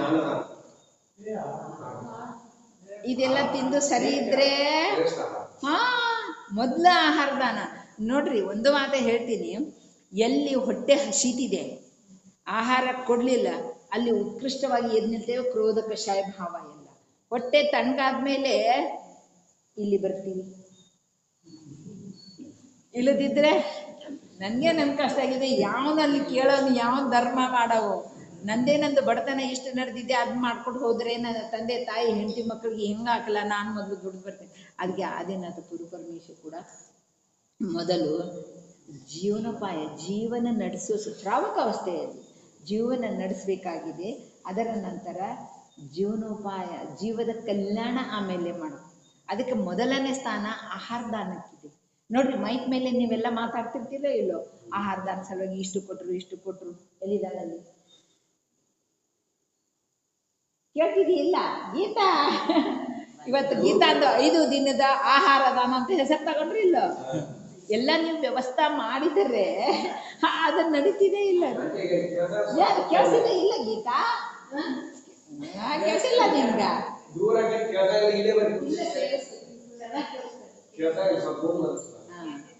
ಈ ತರ 5 ದಿನದ ಆಹಾರ ಇಷ್ಟು ಜನರಿಗೆ ಮಾಡ ಯಾರಂದ್ರ ಯಾಕೆ ಈ ತರ ಇದಾವ? ಅದಕ್ಕೆ ಈಗ ಹೇಳಿದ್ವಲ್ಲ, ಕಿಂಚಿತ್ತು ಪರ ನನ್ನದಿಲ್ಲ ಒಪ್ಕೊಳ್ಳೋನು. ಆದ್ರೆ ನಾವು ಶ್ರಾವಕ ಗೃಹಸ್ಥೆ ಅವಸ್ಥೆಯಲ್ಲಿ ಇರುವಾಗ ದುಡಿದ್ ಬೇಕ ಬೇಡ? ಮತ್ತು ನಿಮ್ಮಂಥವ್ರು ಸಣ್ಣವರು ನಮಗಿಲ್ಲಿ ಹೇಳಿದಾರ, ಸ್ವಾಧ್ಯಾಯ ಮಾಡು, ಭಗವಂತನ ದರ್ಶನ ಮಾಡಿದ್ರು. ನಾನು ನಿನ್ನ ಹೊಲಕ್ಕೆ ಹೋಗೋದಿಲ್ಲ, ಕೆಲ್ಸಕ್ಕೆ ಹೋಗೋದಿಲ್ಲ, ಇಟ್ಕೋತಾರ ಮನ್ಯಾಗ ನಿಮ್ಮನ್ನ. ಮೊದಲು ಇದು ಶಾಂತಿ ಇದ್ರೆ ಅಲ್ಲ ರೀ ಎಲ್ಲ. ಹೌದಾ? ಒಪ್ತಿರೋ ಇಲ್ಲೋ? ಮತ್ತ ಅಂದ್ರೆ ಶ್ರದ್ಧಾ ಮೇಲೆ ಕಿಂಚಿತ್ತು ಪರ ನನ್ನದಿಲ್ಲ ಒಪ್ಕೊಳ್ತೀನಿ. ನೋಡ್ರಿ, ಬಹಳ ಸಲ ಹೇಳಿದ್ದಿದೆ, ಇವೆಲ್ಲ ಗ್ರಂಥ ಏನು ಬರ್ತಾವಲ್ಲ, ಇವು ಮೊದಲನೇ ಸ್ಥಾನ ಎಲ್ಲ ಮುನಿ ಮಹಾರಾಜರಿಗೆ. ನೋಡ್ರಿ, ಮನಮೇ ಆಯೋ ವಚನ ಸಿಗೋಲು ವಚನ ಸೆ ಕಾಯ ಕರು. ನಾವು ಅದನ್ನ ಮಾಡೋಣ? ಮನಸ್ಸಿನಲ್ಲಿ ಏನ್ ಬರ್ತದ ಅಥವಾ ವಚನದಿಂದ ಆಡುದು ಮತ್ತು ಕಾಯದಿಂದ ಮಾಡೋದು ನಡೀತಿದೆ ಇಲ್ಲಲ್ಲ? ಅಂದ್ರೆ ವಿಚಾರ ಮಾಡ್ರಿ, ಇವು ಎಲ್ಲವೂ ಕೂಡ ಮುನಿ ಮಹಾರಾಜದ್ದು ಚತುರ್ಥ ಕಾಲದ ವಿಷಯ ಇದೆ. ಹಾಗಾದ್ರೆ ನಾವು ನೀವೆಲ್ಲ ಇದೀವಲ್ಲ, ನಮ್ಮಲ್ಲಿ ಹೇಗಿದೆ ರೀ? ನಮ್ಮಲ್ಲಿ ಸತ್ಯವಚನದಲ್ಲಿ ಏನ್ ಬರ್ತದ? ಮುನಿರಾಜರು ಸತ್ಯನೇ ಮಾತಾಡಬೇಕ, ಇಲ್ಲದಿದ್ದರೆ ಅವರು ಮೌನ. ಅದಕ್ಕೆ ಬಹಳ ಉದಾಹರಣೆ ಬರ್ತಾವ. ಈ ತರ ಒಂದು ಜಿಂಕೆ ಬಂತು, ಎತ್ತ ಬಂತು, ಎಲ್ಲಿ ಹೋಯ್ತು, ಅವರು ಮೌನ ತಗೊಂಡ್ಬಿಡ್ತಾರೆ. ಆದರೆ ಶ್ರಾವಕ ಧರ್ಮ ಏನಿದೆ ನಿಮ್ಗೆಲ್ಲರಿಗೂ ಕತೆ ಗೊತ್ತಿರ್ಬಾರ್ದಾರೆ, ಗೊತ್ತಿದೆಲ್ಲ. ಏನು ಗೊತ್ತಿದೆ ಹೇಳ್ರಿ ನೀವು? ಏನಂದ್ರೆ ಅವನಿಗೂ ಕೇಳ್ತಾನ ಶ್ರಾವಕಗ, ಆ ಬೇಟೆಗಾರ ಮತ್ತು ಜಿಂಕೆ ಎಲ್ಲಿ ಹೋಯ್ತು ಅಂದ್ಕೂಳೆ ಅವನೇನು ಹೇಳ್ತಾನ, ಇತ್ತಾಗ ಹೋಗಿದ್ದೇರೆ ಅದು ಅತ್ತಾಗ ಹೋಗಿದೆ ಅಂತ ಹೇಳ್ತಾನ. ಇಂಥ ಅಸತ್ಯ ಮಾತಾಡುವಾಗ ಸತ್ಯಕ್ಕಿಂತ ಹೆಚ್ಚು ಬೆಲೆ ಅದಕ್ಕಿದೆ. ಯಾವಾಗ ಶ್ರಾವಕನಿಗಿದೆ ರೀ, ಮುನಿರಾಜರಿಗಿಲ್ಲ. ಅವರು ಸತ್ಯನ ಮಾತಾಡ್ದಿಲ್ಲ, ಅಸತ್ಯನ ಮಾತಾಡ್ದಿಲ್ಲ, ಮೌನ ತಗೊಂಡ್ಬಿಡ್ತಾರೆ. ಅಂದ್ರೆ ಈ ವಿಷಯನ ಯಾಕೆ ತಗೋತಿದ್ದೀನಿ ಅಂದ್ರೆ ಅಲ್ಲಿ ಕೂಡ ಎರಡೂ ಧರ್ಮ ಬಂದಿದ್ದು ಇದಾವ ಮುನಿರಾಜರದ್ದು ರೀ, ಹೌದಾ ಇಲ್ಲ? ಮತ್ತು ಮೊನ್ನೆ ಹೇಳಿದ್ನಲ್ಲ, ಕ್ಷಮಾ ವೀರಶ್ಯ ಭೂಷಣ. ನೀವೆಲ್ಲ ಸುಮ್ಮನೆ ಕೂತ್ರೆ, ಏನೇ ಪ್ರಹಾರ ಮಾಡಿದ್ರು ಸುಮ್ಮನೆ ಕೂತ್ರೆ ಹೆಂಗಾಗ್ತಿದೆ ರೀ? ಎದ್ ನಿಲ್ಬೇಕಾ ಇಲ್ಲ? ಮುನಿರಾಜರಿಗೆ ಏನಿದೆ? ಕ್ಷಮಾ ವೀರಶ್ಯ ಭೂಷಣ ಅಂದ್ರು ಅವ್ರು ಸುಮ್ಮನೆ ನೀವು ಏನೇ ಪ್ರಹಾರ ಮಾಡ್ರಿ. ಅಂದ್ರೆ ನಾವು ಯಾಕೆ ತಿಳ್ಕೊಬೇಕಾ ಈ ಧರ್ಮವನ್ನ, ಈ ಸೋಲಕರ ಭಾವನೆಯನ್ನ ಎಲ್ಲವೂ ಅಭ್ಯಾಸ ಮಾಡಿದ್ರೆ ಇಬ್ಬರಿಗೂ ಇದೆ. ಅನ್ಗಾರ ಸಾಗಾರ. ಅನ್ನಗರ್ ಅಂದ್ರೆ ಪರಿಗ್ರಹ ಇಲ್ಲ, ಅನ್ನಂದ್ರೆ ಇಲ್ಲ. ಸಾಗಾರ ಅಂದ್ರೆ ಸಹಿತ ಇದ್ದಾನೆ, ಶ್ರಾವಕ ಸಹಿತ ಇದ್ದಾನೆ. ಇಲ್ಲೆಲ್ಲ ಮಾಡ್ಬೇಕಾ ಬೇಡ ರೀ? ಹೌದು, ಈಗ ನಮಗೆ ಹೇಳಿದ್ರ ಇಲ್ಲಿ ಏನು ಕಿಂಚಿತ್ ಕಿಂಚಿತ್ತು ಪರ ನನ್ನದಿಲ್ಲ ಹೇಳಿದ್ರ ಇಲ್ಲ? ಹೌದು, ಬಿಟ್ಕೊಡೋಣ ಎಲ್ಲ. ಆಮೇಲೆ ಏನ್ ಹೇಳ್ತಾರ, ಹೋಗ ಮುನಿಯಾಗಿ ಮನೆ ಬಿಟ್ಟು ಹೋಗೋ ಮೇಲೆ ಹೇಳ್ತಾರ, ಹೆಂಡತಿಗೆ ಹೇಳ್ತಾರ, ಮಾತಾಜಿಯಾಗಿ ಹೋಗೋ, ನಮ್ ಕಾಜಿಲ್ಲ. ಅರ್ಚನಾ ಮತ್ತೆ ಯಾವುದೇ ನಿಯಮ ಪಾಲನೆ ಮಾಡುವಾಗ ಈ ತರ ಇದೆ. ಶ್ರಾವಕ ಯಾವುದೇ ನಿಯಮ ಪಾಲನೆ ಮಾಡುವಾಗ ಗಂಡನಿಗೆ ಕೇಳಬೇಕ, ಗಂಡ ಹೆಂಡತಿಗೆ ಕೇಳಬೇಕ, ನನ್ನದು ಇಂತಿಂತ ಎದ್ದಿದೆ, ನಿಯಮ ಪಾಲನೆ ಮಾಡ್ತೀವಿ ನೋಡ್ರಿ. ಒಂದು ವೇಳೆ ಎಲ್ಲವನ್ನು ಬಿಟ್ಟಿವಿ ನಾವು, ಹೆಂಡತಿಗೆ ಎಷ್ಟು ಕಷ್ಟ ಆಗ್ತದ, ಮತ್ತೆ ಹೆಂಡತಿನೂ ಎಲ್ಲ ಬಿಟ್ರೆ ಗಂಡಗೂ ಕಷ್ಟ ಆಗ್ತೈತ. ಇದನ್ನು ಬರೀ ಬ್ರಹ್ಮಚರ್ಯ ವ್ರತಕ್ಕಲ್ಲ, ಬ್ರಹ್ಮಚರ್ಯ ವ್ರತ ತಗೊಳ್ಳುವಾಗ ನೇಮದಿಂದ ಏನಿದೆ, ಗಂಡನಿಗೆ ಕೇಳಬೇಕಾ ಅಂತಿದೆ. ಯಾಕಂದ್ರೆ ಅಣುವೃತದಲ್ಲಿ ಸ್ವದಾರ್ ಸಂತೋಷ ಇದೆ, ಉಳಿದವರೆಲ್ಲ ತಾಯಿ, ಅಕ್ಕ, ತಂಗಿ, ಮಗಳು ಇದೆ. ಆದರೆ ಹೆಂಡತಿ ತಗೊಳ್ಳುವಾಗ ಕೂಡ ಗಂಡನಿಗೆ ಕೇಳಬೇಕು ಪ್ರತಿಯೊಂದು. ಯಾಕಂದ್ರೆ ಯಾವ ವ್ರತದ ಪಾಲನೆ ಮಾಡ್ತಿರಲ್ಲ ಮನೆಯವರಿಗೆ ಕಷ್ಟ ಆಗ್ಬಾರ್ದು, ಅವರನ್ನು ನೋಡ್ಬೇಕಾ ಇಲ್ಲ ರೀ? ನೋಡ್ರಿ, ನಮಗೆ ಅನುಕೂಲತಾ ತಂದ್ಕೊಡೋ ಗಂಡ ಮಕ್ಕಳು ಇದ್ರೆ ಓಕೆ, ಇಲ್ಲಾಂದ್ರೆ ದಿನ ಜಗಳ ಶುರು ಆಗ್ತದೆ. ಏನ್ ಗೊತ್ತಿತ್ತಾ? ಗೊತ್ತಿದೆ, ನೀನೇನು ಕಡಿಮೆ ವರ್ಷ ತಿಂದಿದ್ದಿ ಕಂದಮೂಲ, ಈಗ ನಮ್ಗೆ ಕೇಳಕ್ ಬಂದಿದ್ಯಾ, ನಿನ್ನಷ್ಟು ವಯಸ್ಸಾದ್ಮೇಲೆ ಬಿಡ್ತೀವಿ, ಹೋಗ್ ನಮ್ಗೆ ಮಾಡಿ ಹಾಕಿ ಮಾಡ್ತಾರ ಇಲ್ಲ? ಸಹಜಿದೆ, ಸಂಸಾರದ ಅವಸ್ಥೆ ಇದೆ ಇದು. ಅದಕ್ಕೆ ಎಲ್ಲವನ್ನು ತಗೊಳ್ಳುವಾಗ ನನಗೆ ಟೈಮಿಗೆ ಇಷ್ಟ ವಿಷಯ ಈ ತರ. ಅದಕ್ಕೆ ಪರಿಗ್ರಹ ಏನಿದೆಯಲ್ಲ, ಪರಿಗ್ರಹ ಎಷ್ಟು ಮಾಡಿದ್ರು ಅದರಲ್ಲಿ ಮಮತ್ವ ಭಾವ ಇಲ್ಲ. ಅದಕ್ಕೆ ನಾವು ಈಗ ಇವ್ರದ್ದು ವಿಷಯ ತಗೊಂಡ ಚಕ್ರವರ್ತಿಗಳದ್ದು, ಅವ್ರ ಹತ್ರ ಬೇಕಾದಷ್ಟು ಇತ್ತಲ್ಲ, ಆದರೆ ಯಾವುದರಲ್ಲಿ ಮೋಹ ಮಮತ್ವ ಭಾವ, ಇದು ನನ್ನದನ್ನು ಭಾವನೆ ಇಲ್ಲ. ಅದಕ್ಕೆ ಅದೇ ಭಾವದಿಂದ ಅವರು ಮೋಕ್ಷಕ್ಕೆ ಹೋದರು. ನಮ್ಮಲ್ಲಿ ಏನೂ ಕಿಂಚಿತ್ತಿಲ್ಲ, ಇದು ನನ್ನದು ನನ್ನದು. ನೋಡ್ರಿ, ಆ ಏರಿಯಾಕ್ಕೆ ಬರ್ತೀರಲ್ಲ, ಆ ಏರಿಯಾಕ್ಕೆ ಬಂದಾಗ ನನ್ನ ಮನೆ ಅಷ್ಟು ಅತ್ಯಂತ ಸುಂದರ ಮತ್ತು ಅಷ್ಟು ಎತ್ತರ, ಅಷ್ಟು ಖರ್ಚು ಮಾಡಿರೋದು ಯಾರಿಗೂ ಇಲ್ಲ. ಅಯ್ಯೋ ಹುಚ್ಚಪ್ಪ, ಸಾವಿರಾರು ಸಿಗ್ತಾವ ನಿನಗೆ, ಅಷ್ಟು ಮದ ನಮ್ಮಲ್ಲಿ ಇದೆ. ಕಿಂಚಿತ್ ಇಷ್ಟು ತುಚ್ಛವನ್ನು ನಾವು ನನ್ನದು ನನ್ನದು ಇಷ್ಟಂತ ಹೇಳ್ತೀವಿ. ಅದಕ್ಕೆ ಇಲ್ಲಿ ಏನು ಹೇಳ್ತಾರ, ಕಿಂಚಿತ್ತು ಯಾವುದು ನನ್ನದಿಲ್ಲ. ಹಾಗಾದ್ರೆ ನನ್ನದೇನಿದೆ ಅಂದ್ರೆ ನೀನು ಬರೀ ಜ್ಞಾನ ಮಾಡು, ಇದು ಹೀಗೆ ಇದು ಹೀಗೆ ಅಂತ ತಿಳ್ಕೊಳ್ಳೋ ಕಾರ್ಯ ಮಾಡೋದಿದೆ. ಹೌದಾ ಇಲ್ಲ? ಅಂದ್ರೆ ಆ ಕಿಂಚಿತ್ತು ಅಂದ್ರೆ ಯಾವ ಪರಿಗ್ರಹ ಇದಾವ ಇಲ್ಲಿ? ಪರಿಗ್ರಹ ಬಾಹ್ಯದ ತಗೊಳ್ಳೋದು, ವಾಸ್ತು ಕ್ಷೇತ್ರ, ಧನ ಧಾನ್ಯ, ದಾಸ ದಾಸಿ, ಪುತ್ರ, ಇದು ಕುಪ್ಯ ಅಂದ್ರೆ ವಸ್ತ್ರ ಮತ್ತು ಪತ್ರೆ ಬರ್ತಾವ, ಬಂಗಾರ, ಬೆಳೆ, ಇವೆಲ್ಲವೂ ಕೂಡ ಈ ಏನು ಪರಿಗ್ರಹ ಇದಾವ ನೀನೇ ಮಾಡಿದ ಪುಣ್ಯದ ಫಲದಿಂದ ಸಿಕ್ಕಿದಾವ. ಒಪ್ಕೊಳ್ಳೋಣ, ಅವರವರೇ ಶುಭ ಭಾವ ಹಿಂದಿನ ಭಾವದಲ್ಲಿ ಮಾಡಿರೋದು ಸಿಕ್ಕಿದೆ. ಆದ್ರೆ ನಿನಗೆ ಇದು ಸಿಕ್ಕಿರೋ ಅಂತಹ ಎಲ್ಲ ಪರಿಗ್ರಹ ವಸ್ತುಗಳಲ್ಲಿ ತನ್ಮಯ ಆಗ್ಬೇಕು. ಹೌದಾ ಇಲ್ಲ? ಅದಕ್ಕೆ ಶ್ರಾವಕರಿಗೆ ಪರಿಗ್ರಹ ಪ್ರಮಾಣ ಹಾಕು ಅಂತ ಹೇಳಿದ್ದಾರೆ. ಮತ್ತು ಮಹಾಮುನಿರಾಜರಿಗೆ ಅಪರಿಗ್ರಹ ಅಂದ್ರೆ ಅವರಲ್ಲಿ ಕಿಂಚಿತ್ತು ಪರಿಗ್ರಹ ಇಲ್ಲ. ಹಾಗಾದ್ರೆ ಪರಿಗ್ರಹ ಅವರಲ್ಲಿ ಇದಾವ ಇಲ್ಲ? ಇಲ್ಲ. ಅವರಲ್ಲಿ ಪರಿಗ್ರಹ ಯಾವುದಿದೆ? ಆ ಪಿಂಚಿ ಕಮಂಡಲು ಬೇಕು ಅವರಿಗೆ. ಅಹಿಂಸಾ ಪ್ರಧಾನದಿಂದ ಪಿಂಚಿ ಬೇಕು, ಶುದ್ಧತೆ ಶರೀರ ಶುದ್ಧತೆ ಸಲುವಾಗ ಕಮಂಡಲ ಬೇಕು. ಅವೆರಡನ್ ಬಿಟ್ರೆ ಅವ್ರ ಹತ್ರ ಇದ್ರೆ ಅವ್ರು ಮುನಿಯಲ್ಲ. ನಾ ಹೇಳೋದಿಲ್ಲ, ಶಾಸ್ತ್ರ ಹೇಳ್ತಿದ್ದೇನೆ. ಅದೇ ಅಂದ್ರೆ ನಾ ಹೇಳುದು, ಎಲ್ಲ ಆಚಾರ್ಯರು ಗ್ರಂಥದಲ್ಲಿ ಶಾಸ್ತ್ರದಲ್ಲಿ ಹೇಳಿದಾರ, ಇದು ನನ್ನ ವಿಷಯ ಅಲ್ಲ ಅಂತ ಹೇಳ್ತಿದ್ದೀನಿ. ಸ್ಪಷ್ಟ ಹೇಳಿದಾರಲ್ಲಿ. ಇವು ಎರಡನ್ನು ಬಿಟ್ಟು ಕಿಂಚಿತ್ತು ಅವ್ರ ಹತ್ರ ಪರಿಗ್ರಹ ಇದ್ದರೆ ಅವನು ಮುನಿನೇ ಅಲ್ಲ. ಇಲ್ಲ ಇಲ್ಲ, ಸ್ವಾಧ್ಯಾಯ ಮಾಡೋ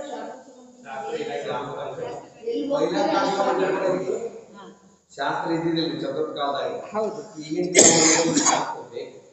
ಹೌದು. ಹಾಗೂ ಮುಂಚಿನ ಕಾಲದಲ್ಲಿ ಕೂಡ ಚತುರ್ಥ ಕಾಲದಲ್ಲಿ ಕೂಡ ಆಗಲಿ, ಈಗ ಕೂಡ ಹೆಂಗಿದೆ ಗೊತ್ತಾ, ಶಾಸ್ತ್ರ ಬೇಕು ಬರೀ 4 ತಿಂಗಳು. ಅಂದ್ರೆ ಶ್ರಾವಕರಿಗೆ ಹೇಳ್ತಾರ, ಇದು ಶಾಸ್ತ್ರ, ನಾನು ಅದರ ಮೇಲೆ ನಿಮ್ಗೆ ಅಧ್ಯಯನ ಮಾಡಿಸ್ತೀನಿ. ಮತ್ತ ಅದನ್ನ ಹಿಂಗ್ ತಗೊಂಡು ಎಲ್ಲಿ ಹೋಗೋದಿಲ್ಲ. ಹೌದಾ? ಹಾ, ಈ ತರ.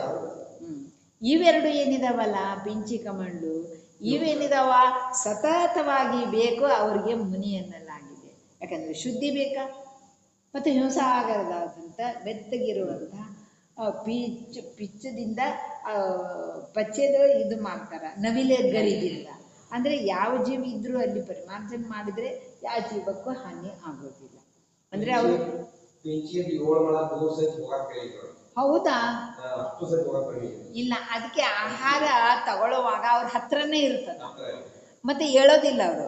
ಆವಾಗ ಶ್ರಾವಕರೆಲ್ಲ ಏನ್ ಮಾಡ್ತಾರೆ, ಅದನ್ನ ಎತ್ತಿ ಅವ್ರ ಹತ್ರ ಕೊಡ್ತಾರ. ಕಮಂಡ್ಲ ಇಲ್ಲದಿದ್ರೆ ಒಂದು ಹೊತ್ತು ನಡಿಬಹುದು, ಆದ್ರೆ ಪಿಂಚಿ ಇಲ್ಲದಿದ್ರೆ ನಡೆಯೋದೇ ಇಲ್ಲ. ಈ ತರ ಮುಖ್ಯ ವಿಷಯ ಇದೆಲ್ಲ. ಅಂದ್ರೆ ಚತುರ್ಥ ಕಾಲದಲ್ಲಿ ಮುನಿ ಪ್ರಕಾರ ನೋಡಿದ್ರೆ ಪಿಂಚಿ ಕಮಂಡ್ಲ ಹೇಳು. ಮತ್ತು ಇದು ವ್ಯವಹಾರದಿಂದ ಹೇಳಿದ್ರು. ಈಗ ಅರ್ಚನಾ ಹೇಳಿದ ಪ್ರಕಾರ ಶರೀರನೇ ಅವರಿಗೆ ಪರಿಗ್ರಹ ಇದೆ. ಈಗ ಹೇಳಿದೆ ಇಲ್ಲ ನೀನು?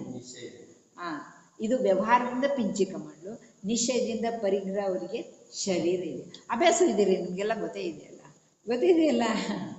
ಈ ತರ ಇಲ್ಲಿ ಇದು ಕಿಂಚಿತ್ತು ಪರಿಗ್ರಹ ರಹಿತದ ಅವಸ್ಥೆ ಹೇಳಿದ್ವ. ನಾನೇನು ಓದಿ ಅಂತಂದ್ರೆ ಒಟ್ಟಿಗೆ ನೀವು ತಿಳ್ಕೊಳ್ಳೋದು, ಇಲ್ಲಿ ಪರಿಗ್ರಹದ ಹೆಚ್ಚು ತಗೊಂಡಿದ್ದಾರೆ. ಯಾಕಂದ್ರೆ ನಮ್ಮಂತ ಶ್ರಾವಕರೆಲ್ಲ ಪರಿಗ್ರಹದಲ್ಲಿ ಅಡಕಾಗಿದ್ದೀವಲ್ಲ, ಆ ಪರಿಗ್ರಹ ನಿಮ್ಮ ಹತ್ರ ಇದ್ರೂ ಕೂಡ ಯಾವ ತರ ಭಾವ ಮಾಡಿ ಅದ್ರ ಜೊತೆ ಸಂಬಂಧ ಇಟ್ಕೊಳ್ರಿ ಅಂತ ಅದಕ್ಕೆ ಪ್ರಮಾಣ ಹಾಕೊಳ್ಳೋದಿದೆ. ಸ್ತ್ರೀಯರು ಎಲ್ಲದರ ಪ್ರಮಾಣ ಹಾಕೊಂಡಿದಾರ. ಆಮೇಲೆ ಪುರುಷರು ಎಲ್ಲ ಹೇಗಿದ್ದಾರೆ, ಹೊಲ, ತೋಟ, ಗದ್ದೆ, ವಾಸ್ತು, ಕ್ಷೇತ್ರ, ಇಷ್ಟೇ ಇಟ್ಕೋತೀನಿ, ಇಷ್ಟು. ಅದೇ ರಾಜ ಕೋಟಿಗೆ ಎಷ್ಟು ಕೋಟಿ ಇದೆ ಯಾಕೆ ಅಲ್ಲ ಅಂದ್ರೆ ಹೇಳ್ತಿದ್ದೀನಿ, ನನ್ನ ಹತ್ರ ಇಷ್ಟು ಇರ್ಬೇಕಾ, ಇಷ್ಟು ಲಕ್ಷ ಇರಬೇಕಾ, ಅದು ಪರಿಗ್ರಹ ಪ್ರಮಾಣ ಇದೆ. ಸ್ತ್ರೀಯರಿಗೂ ಕೂಡ, ಸ್ತ್ರೀಯರಿಗೆ ಆಭರಣ ಮತ್ತು ಇದೆಲ್ಲ ಆಭೂಷಣ, ವಸ್ತ್ರ, ಅದರ ಜೊತೆ ನಿಮ್ಮ ಮನೆಯಲ್ಲಿ ನಿಮ್ಗೆ ಏನೇನಿದೆ ಪ್ರಮಾಣ ಹಾಕೋದು. ಅದಕ್ಕೆ ಪರಿಗ್ರಹ ಪ್ರಮಾಣ ಅಂತ ಇದೆ. ಈ ತರ ನಾವು ಆಕಿಂಚನ ಧರ್ಮದಲ್ಲಿ ಕಿಂಚಿತ್ತೂ ಪರ ನನ್ನದಿಲ್ಲ. ಹಾಗಾದ್ರೆ ಬರೀ ಪರ ಇಲ್ಲಂದ್ರೆ ನನ್ನದೇನಿದೆ? ಅದರ ಸಲುವಾಗಿ ಇಲ್ಲಿ ಸಮಂತ ಭದ್ರಾಚಾರ್ಯರು ಶ್ರಾವಕರಿಗೆ ಇಂಥ ಉತ್ಕೃಷ್ಟವಾದಂತಹ ಆಚರಣೆಯನ್ನ ಇಲ್ಲಿ ಹೇಳ್ಕೊಟ್ಟಿದ್ದಾರೆ. ಆ ಪ್ರಕಾರ ನಾವು ನೀವೆಲ್ಲ ಕೂಡ ಈ ಆಚರಣೆಯ ಪ್ರಕಾರ ನಮ್ಮದು ಜೀವನ ಮಾಡೋಣ. ಮುಖ್ಯ ಏನು ಇದ್ದರೆ ಪರಿಗ್ರಹದಲ್ಲಿ ಮೋಹ ಮತ್ತು ಮಮತ್ವ ಬೇಡ. ನೀವು ಎಷ್ಟೇ ತಂದರೂ ಅಡ್ಡಿ ಇಲ್ಲ. ಅದರಲ್ಲಿ ಇದು ನನ್ನದನ್ನೋ ಭಾವ ಬಂತ, ಅದರಲ್ಲಿ ಹೋಯ್ತಾನೆ. ಹೌದಾ ಇಲ್ಲ? ಹೌದು. ಇಷ್ಟನ್ನು ನಾವು ತಿಳ್ಕೊಳ್ಳೋಣ ಅಂತ ಹೇಳುತ್ತಾ ಇಲ್ಲಿಗೆ ವಿರಾಮ ಮಾಡಲಾಗಿದೆ. ಇಲ್ಲಿ ನಾನು ಅಂತ್ಯಮಂಗಲದಿಂದ ಮತ್ತೆ ನಮೋಕಾರ ಮಹಾಮಂತ್ರ ಹೇಳ್ತಾ ಇದ್ದೀನಿ. ನಮೋ ಅರಹಂತಾಣಂ, ನಮೋ ಸಿದ್ಧಾಣಂ, ನಮೋ ಆಯಿರ್ಯಾಣಂ, ನಮೋ ವಜ್ಜಾಯಾಣಂ, ನಮೋ ಲೋಕೇಶವಸಾವನಂ. ಪಂಚಪರಮೇಶ್ವರರಿಗೆ, ನಿಜವಾದ ದೇವಶಾಸ್ತ್ರ ಗುರು ಮತ್ತು ಧರ್ಮಕ್ಕೆ, ದಿನವಾಣಿ ಮಾತಿಗೆ ನನ್ನ ಅನಂತ ಅನಂತ ವಂದನೆಗಳು. ಮುಕ್ತನಾಗುವ ಭೌತವರಿಗೆ ನನ್ನ ಅನಂತ ಅನಂತ ವಂದನೆಗಳು. ಇವತ್ತಿನ ಆಗಿರೋ ಅಂತಹ ನನ್ನ ದೋಷಗಳು ಹಾಗೂ ನಿಜವಾದ ದೇವಶಾಸ್ತ್ರ ಗುರುಗಳ ಮೇಲೆ ಆಚರಣೆಯ ಸಲುವಾಗಿ ನನ್ನಿಂದ ಏನಾದರೂ ಅವಿನಯ ಅನಾದರವಾಗಿದ್ದರೆ ಹಾಗೂ ಮುಖ್ಯ ರೂಪದಿಂದ ನನ್ನ ಆತ್ಮನ ಮೇಲೆ ಈ ದಿನದಲ್ಲಿ ಆಗಿರುವಂಥ ಕ್ರೋಧಾದಿ ಕಷಾಯ ಭಾವದಿಂದ ಯಾವ ಆಕ್ರಮಣ ಆಗಿದೆಯಲ್ಲ ಅದಕ್ಕೆ ಪ್ರತಿಯಾಗಿ ನಾನು ಆಕ್ರಮಣ ಮಾಡುವುದು. ಇದರರ್ಥ ದೇವಶಾಸ್ತ್ರ ಗುರು ಧರ್ಮ ಜನವಾಣಿಯ ಭಕ್ತಿ ಸ್ತುತಿ ಗುಣಗಾನ ಹಾಗೂ ನಾನು ಯಾರು ನನ್ನ ಆತ್ಮನ ಸ್ವರೂಪ ಇದರ ಚಿಂತನದಿಂದಲೇ ಪ್ರತಿಕ್ರಮಣ ಆಗ್ತಿದೆ. ಅದನ್ನಿಲ್ಲಿ ಹೇಳ್ತಾ ಇದ್ದೇನೆ. ಹೇ ಪ್ರಭು, ಮನ ವಚನ ಕಾಯ ಕೃತ ಕಾರಿತ ಅನುಮೋದನೆ ಸೌರಂಭ ಸಮಾರಂಭ ಆರಂಭ ಕ್ರೋಧ ಮಾನ ಮಾಯಾ ಲೋಭ ಪ್ರಮಾದಿ ಕಷಾಯೇ ಇತ್ಯಾದಿ ವಿಕಾರಿ ವಿಕಲ್ಪ ವಿಭಾವಗಳಿಂದ ನನ್ನ ಕಡೆಯಿಂದ ಹಿಂದಿನ ಭವದಿಂದ ಈ ಭವದ ಈ ಸಮಯದವರೆಗೂ ಬುದ್ಧಿ ಅಬುದ್ಧಿಪೂರ್ವಕವಾಗಿ ನಿಜವಾದ ದೇವ ಶಾಸ್ತ್ರ ಗುರು ಧರ್ಮ ಜನವಾಣಿ ಮಾತೆಯ ಸಲುವಾಗಿ ನನ್ನಿಂದ ಅವಿನಯ ಅನಾದರವಾಗಿದ್ದರೆ ಪ್ರಭು ಮನಸಾರೆ ಕ್ಷಮೆ ಕೇಳಿ ನನ್ನನ್ನು ಕ್ಷಮಿಸಿ. ಅವಿನಯ ಅನಾದರ ಮಾಡಿದಂತಹ ವಿಕಾರಿ ವಿಕಲ್ಪ ನನ್ನಿಂದ ಪೂರ್ಣವಾಗಿ ಭಿನ್ನವಿದೆ. ನಾನೊಂದು ಜ್ಞಾನಾನಂದ ನ್ಯಾಯಕ ಸ್ವಭಾವಿ ನಿಜ ಭಗವಾನಾತ್ಮ. ಭಗ್ ಎಂದರೆ ಜ್ಞಾನ, ನಾನೊಂದು ನಿಜ ಭಗವಾನ್ ಆತ್ಮನಿದ್ದೇನೆ. ಭಗ್ ಅಂದರೆ ಜ್ಞಾನ ಎಂದರೆ ಸುಜ್ಞಾನವಾನ್, ವಾನ್ ಅಂದರೆ ಸುಜ್ಞಾನವಾನನಿದ್ದೇನೆ. ಹಾಗೂ ಸಂಯಮದ ಪಾಲನೆ ಮಾಡದಿದ್ದರೆ, ಶೀಲ ವೃತದಲ್ಲಿ ದೋಷಾಧಿಕಗಳು ಆಗಿದ್ದರೆ ಮಾಡಿದ್ದರೆ, ತೆಗೆದುಕೊಂಡ ವೃತದಲ್ಲಿ ಅತಿಚಾರ ಅನಾಚಾರ ಅತಿಕ್ರಮ ವ್ಯತಿಕ್ರಮ ದೋಷಾಧಿಕಗಳು ಆಗಿದ್ದರೆ, ಏಕೇಂದ್ರಿಯದಿಂದ ಸಂಜ್ಞೆ ಪಂಚೇಂದ್ರಿಯ ಜೀವಗಳ ಹಿಂಸಾ ವಿರಾಧನ ಆಗಿದ್ದರೆ, ಹಗಲು ಹೊತ್ತಿನಿಂದ ರಾತ್ರಿಯವರೆಗೆ ಆಗಿರುವಂತಹ ಎಲ್ಲ ದೋಷಗಳು, ಬುದ್ಧಿ ಅಬುದ್ಧಿಪೂರ್ವಕವಾಗಿ ಆಗಿರುವಂತಹ ಎಲ್ಲ ದೋಷಗಳು, ಭವಿಷ್ಯದಲ್ಲಿ ಆಗುವಂತಹ ಎಲ್ಲ ದೋಷಗಳು ಅಸತ್ಯವಾಗಲಿ ಪ್ರಭು. ಅಸತ್ಯ ಎಂದರೆ ಮಿಥ್ಯ ಆಗಲಿ ಮಿಥ್ಯ. ನಾನು ನನ್ನ ಪರಮ ಶಾಂತ ಗಂಭೀರ ನಿರ್ವಿಕಾರ ನಿರ್ವಿಕಲ್ಪ ನಿರ್ಮೋಹ ನಿರ್ಮಮತ್ವ ನಿರಾರಂಭಿ ನಿರ್ಭೇದ ನಿರಾಕಾರ ನಿರಾಮಯ ನಿರಾಕುಲ ಜ್ಞಾನಾನಂದ ಸ್ವಭಾವದಲ್ಲಿ ಮಾತ್ರ ಉಳಿಯದೆ ಆಗಿರುವಂತಹ ಎಲ್ಲ ದೋಷಗಳ ಬಗ್ಗೆ ಮನಸಾರಿ ಪಶ್ಚಾತ್ತಾಪ ವ್ಯಕ್ತ ಮಾಡಿ ಕ್ಷಮೆ ಕೇಳಿ ಪ್ರಾಯಶ್ಚಿತ್ತವೆಂದು ಶ್ರೀರಾಗರ ಪ್ರಮಾಣ ಚರಣಾರವಿಂದದಲ್ಲಿ ನನ್ನ ಅನಂತ ವಂದನೆಗಳು ಪ್ರಭು.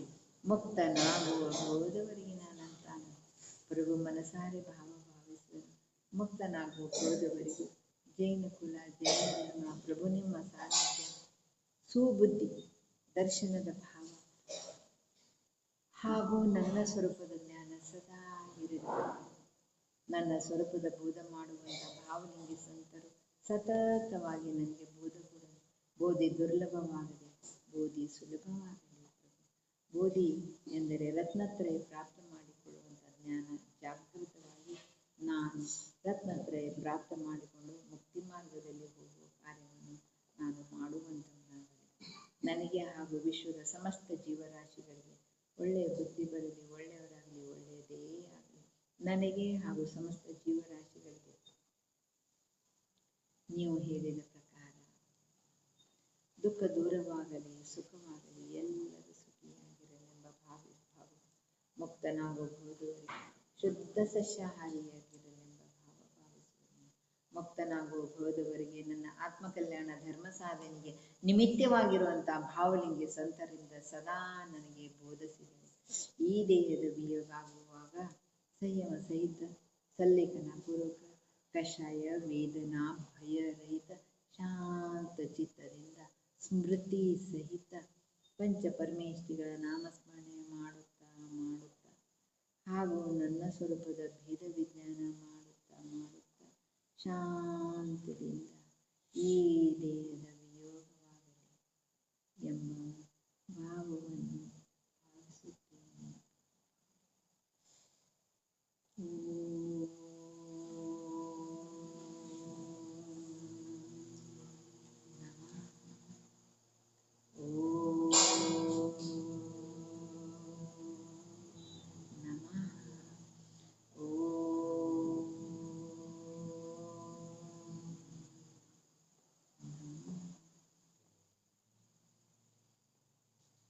ವಿಸರ್ಜನೆ.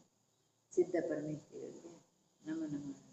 ಓಂ ಹ್ರೀಂ ಶ್ರೀ ಅನಂತಾನಂತ ಸಿದ್ಧ ಪರಮೇಶ್ವರಿಭ್ಯೋ ನಮಃ. ಓಂ ह्रीं श्री अनंतानंत सिद्ध परमेष्ठिभ्यो नमः ओम ह्रीं श्री अनंतानंत सिद्ध परमेष्ठिभ्यो नमः ओम ह्रीं श्री अनंतानंत सिद्ध परमेष्ठिभ्यो नमः ओम ह्रीं श्री अनंतानंत सिद्ध परमेष्ठिभ्यो नमः ओम ह्रीं श्री अनंतानंत सिद्ध परमेष्ठिभ्यो नमः ओम ह्रीं श्री अनंतानंत सिद्ध परमेष्ठिभ्यो नमः ओम ह्रीं श्री अनंतानंत सिद्ध परमेष्ठिभ्यो नमः ओम ह्रीं श्री अनंतानंत सिद्ध परमेष्ठिभ्यो नमो नमः। जय जय जय बोलो 24 भगवान की जय, आदिनाथ भगवान की जय, पंच परमेष्ठी भगवान की जय, सच्चे देव शास्त्र गुरु धर्म जिनवाणी माता की जय, आचार्य कुंद कुंद भगवान की जय, ಆಚಾರ್ಯ ಶ್ರೀ ಅವರಿಗೂ ಕೂಡ ಅನಂತ ನಮಸ್ತು ನಮಸ್ತು ಹೇಳುತ್ತಾ ಮಧ್ಯಲೋಕದಲ್ಲಿ ವಿರಾಜಮಾನ 3 ಕಡಿಮೆ 9 ಕೋಟಿ ವಿದ್ಯಮಾನ ಭಾವಲಿಂಗಿ ಸಂತರ ಚರಣಾರವಿಂದದಲ್ಲಿ ನಮಸ್ತು ನಮಸ್ತು ಹೇಳುತ್ತಾ ಸಮಸ್ತ ಸಾಧರ್ಮಿಗಳಿಗೆಲ್ಲ ಮನಪೂರ್ವಕ ಧನ್ಯವಾದ ಹೇಳುತ್ತಾ ಎಲ್ಲರಿಗೂ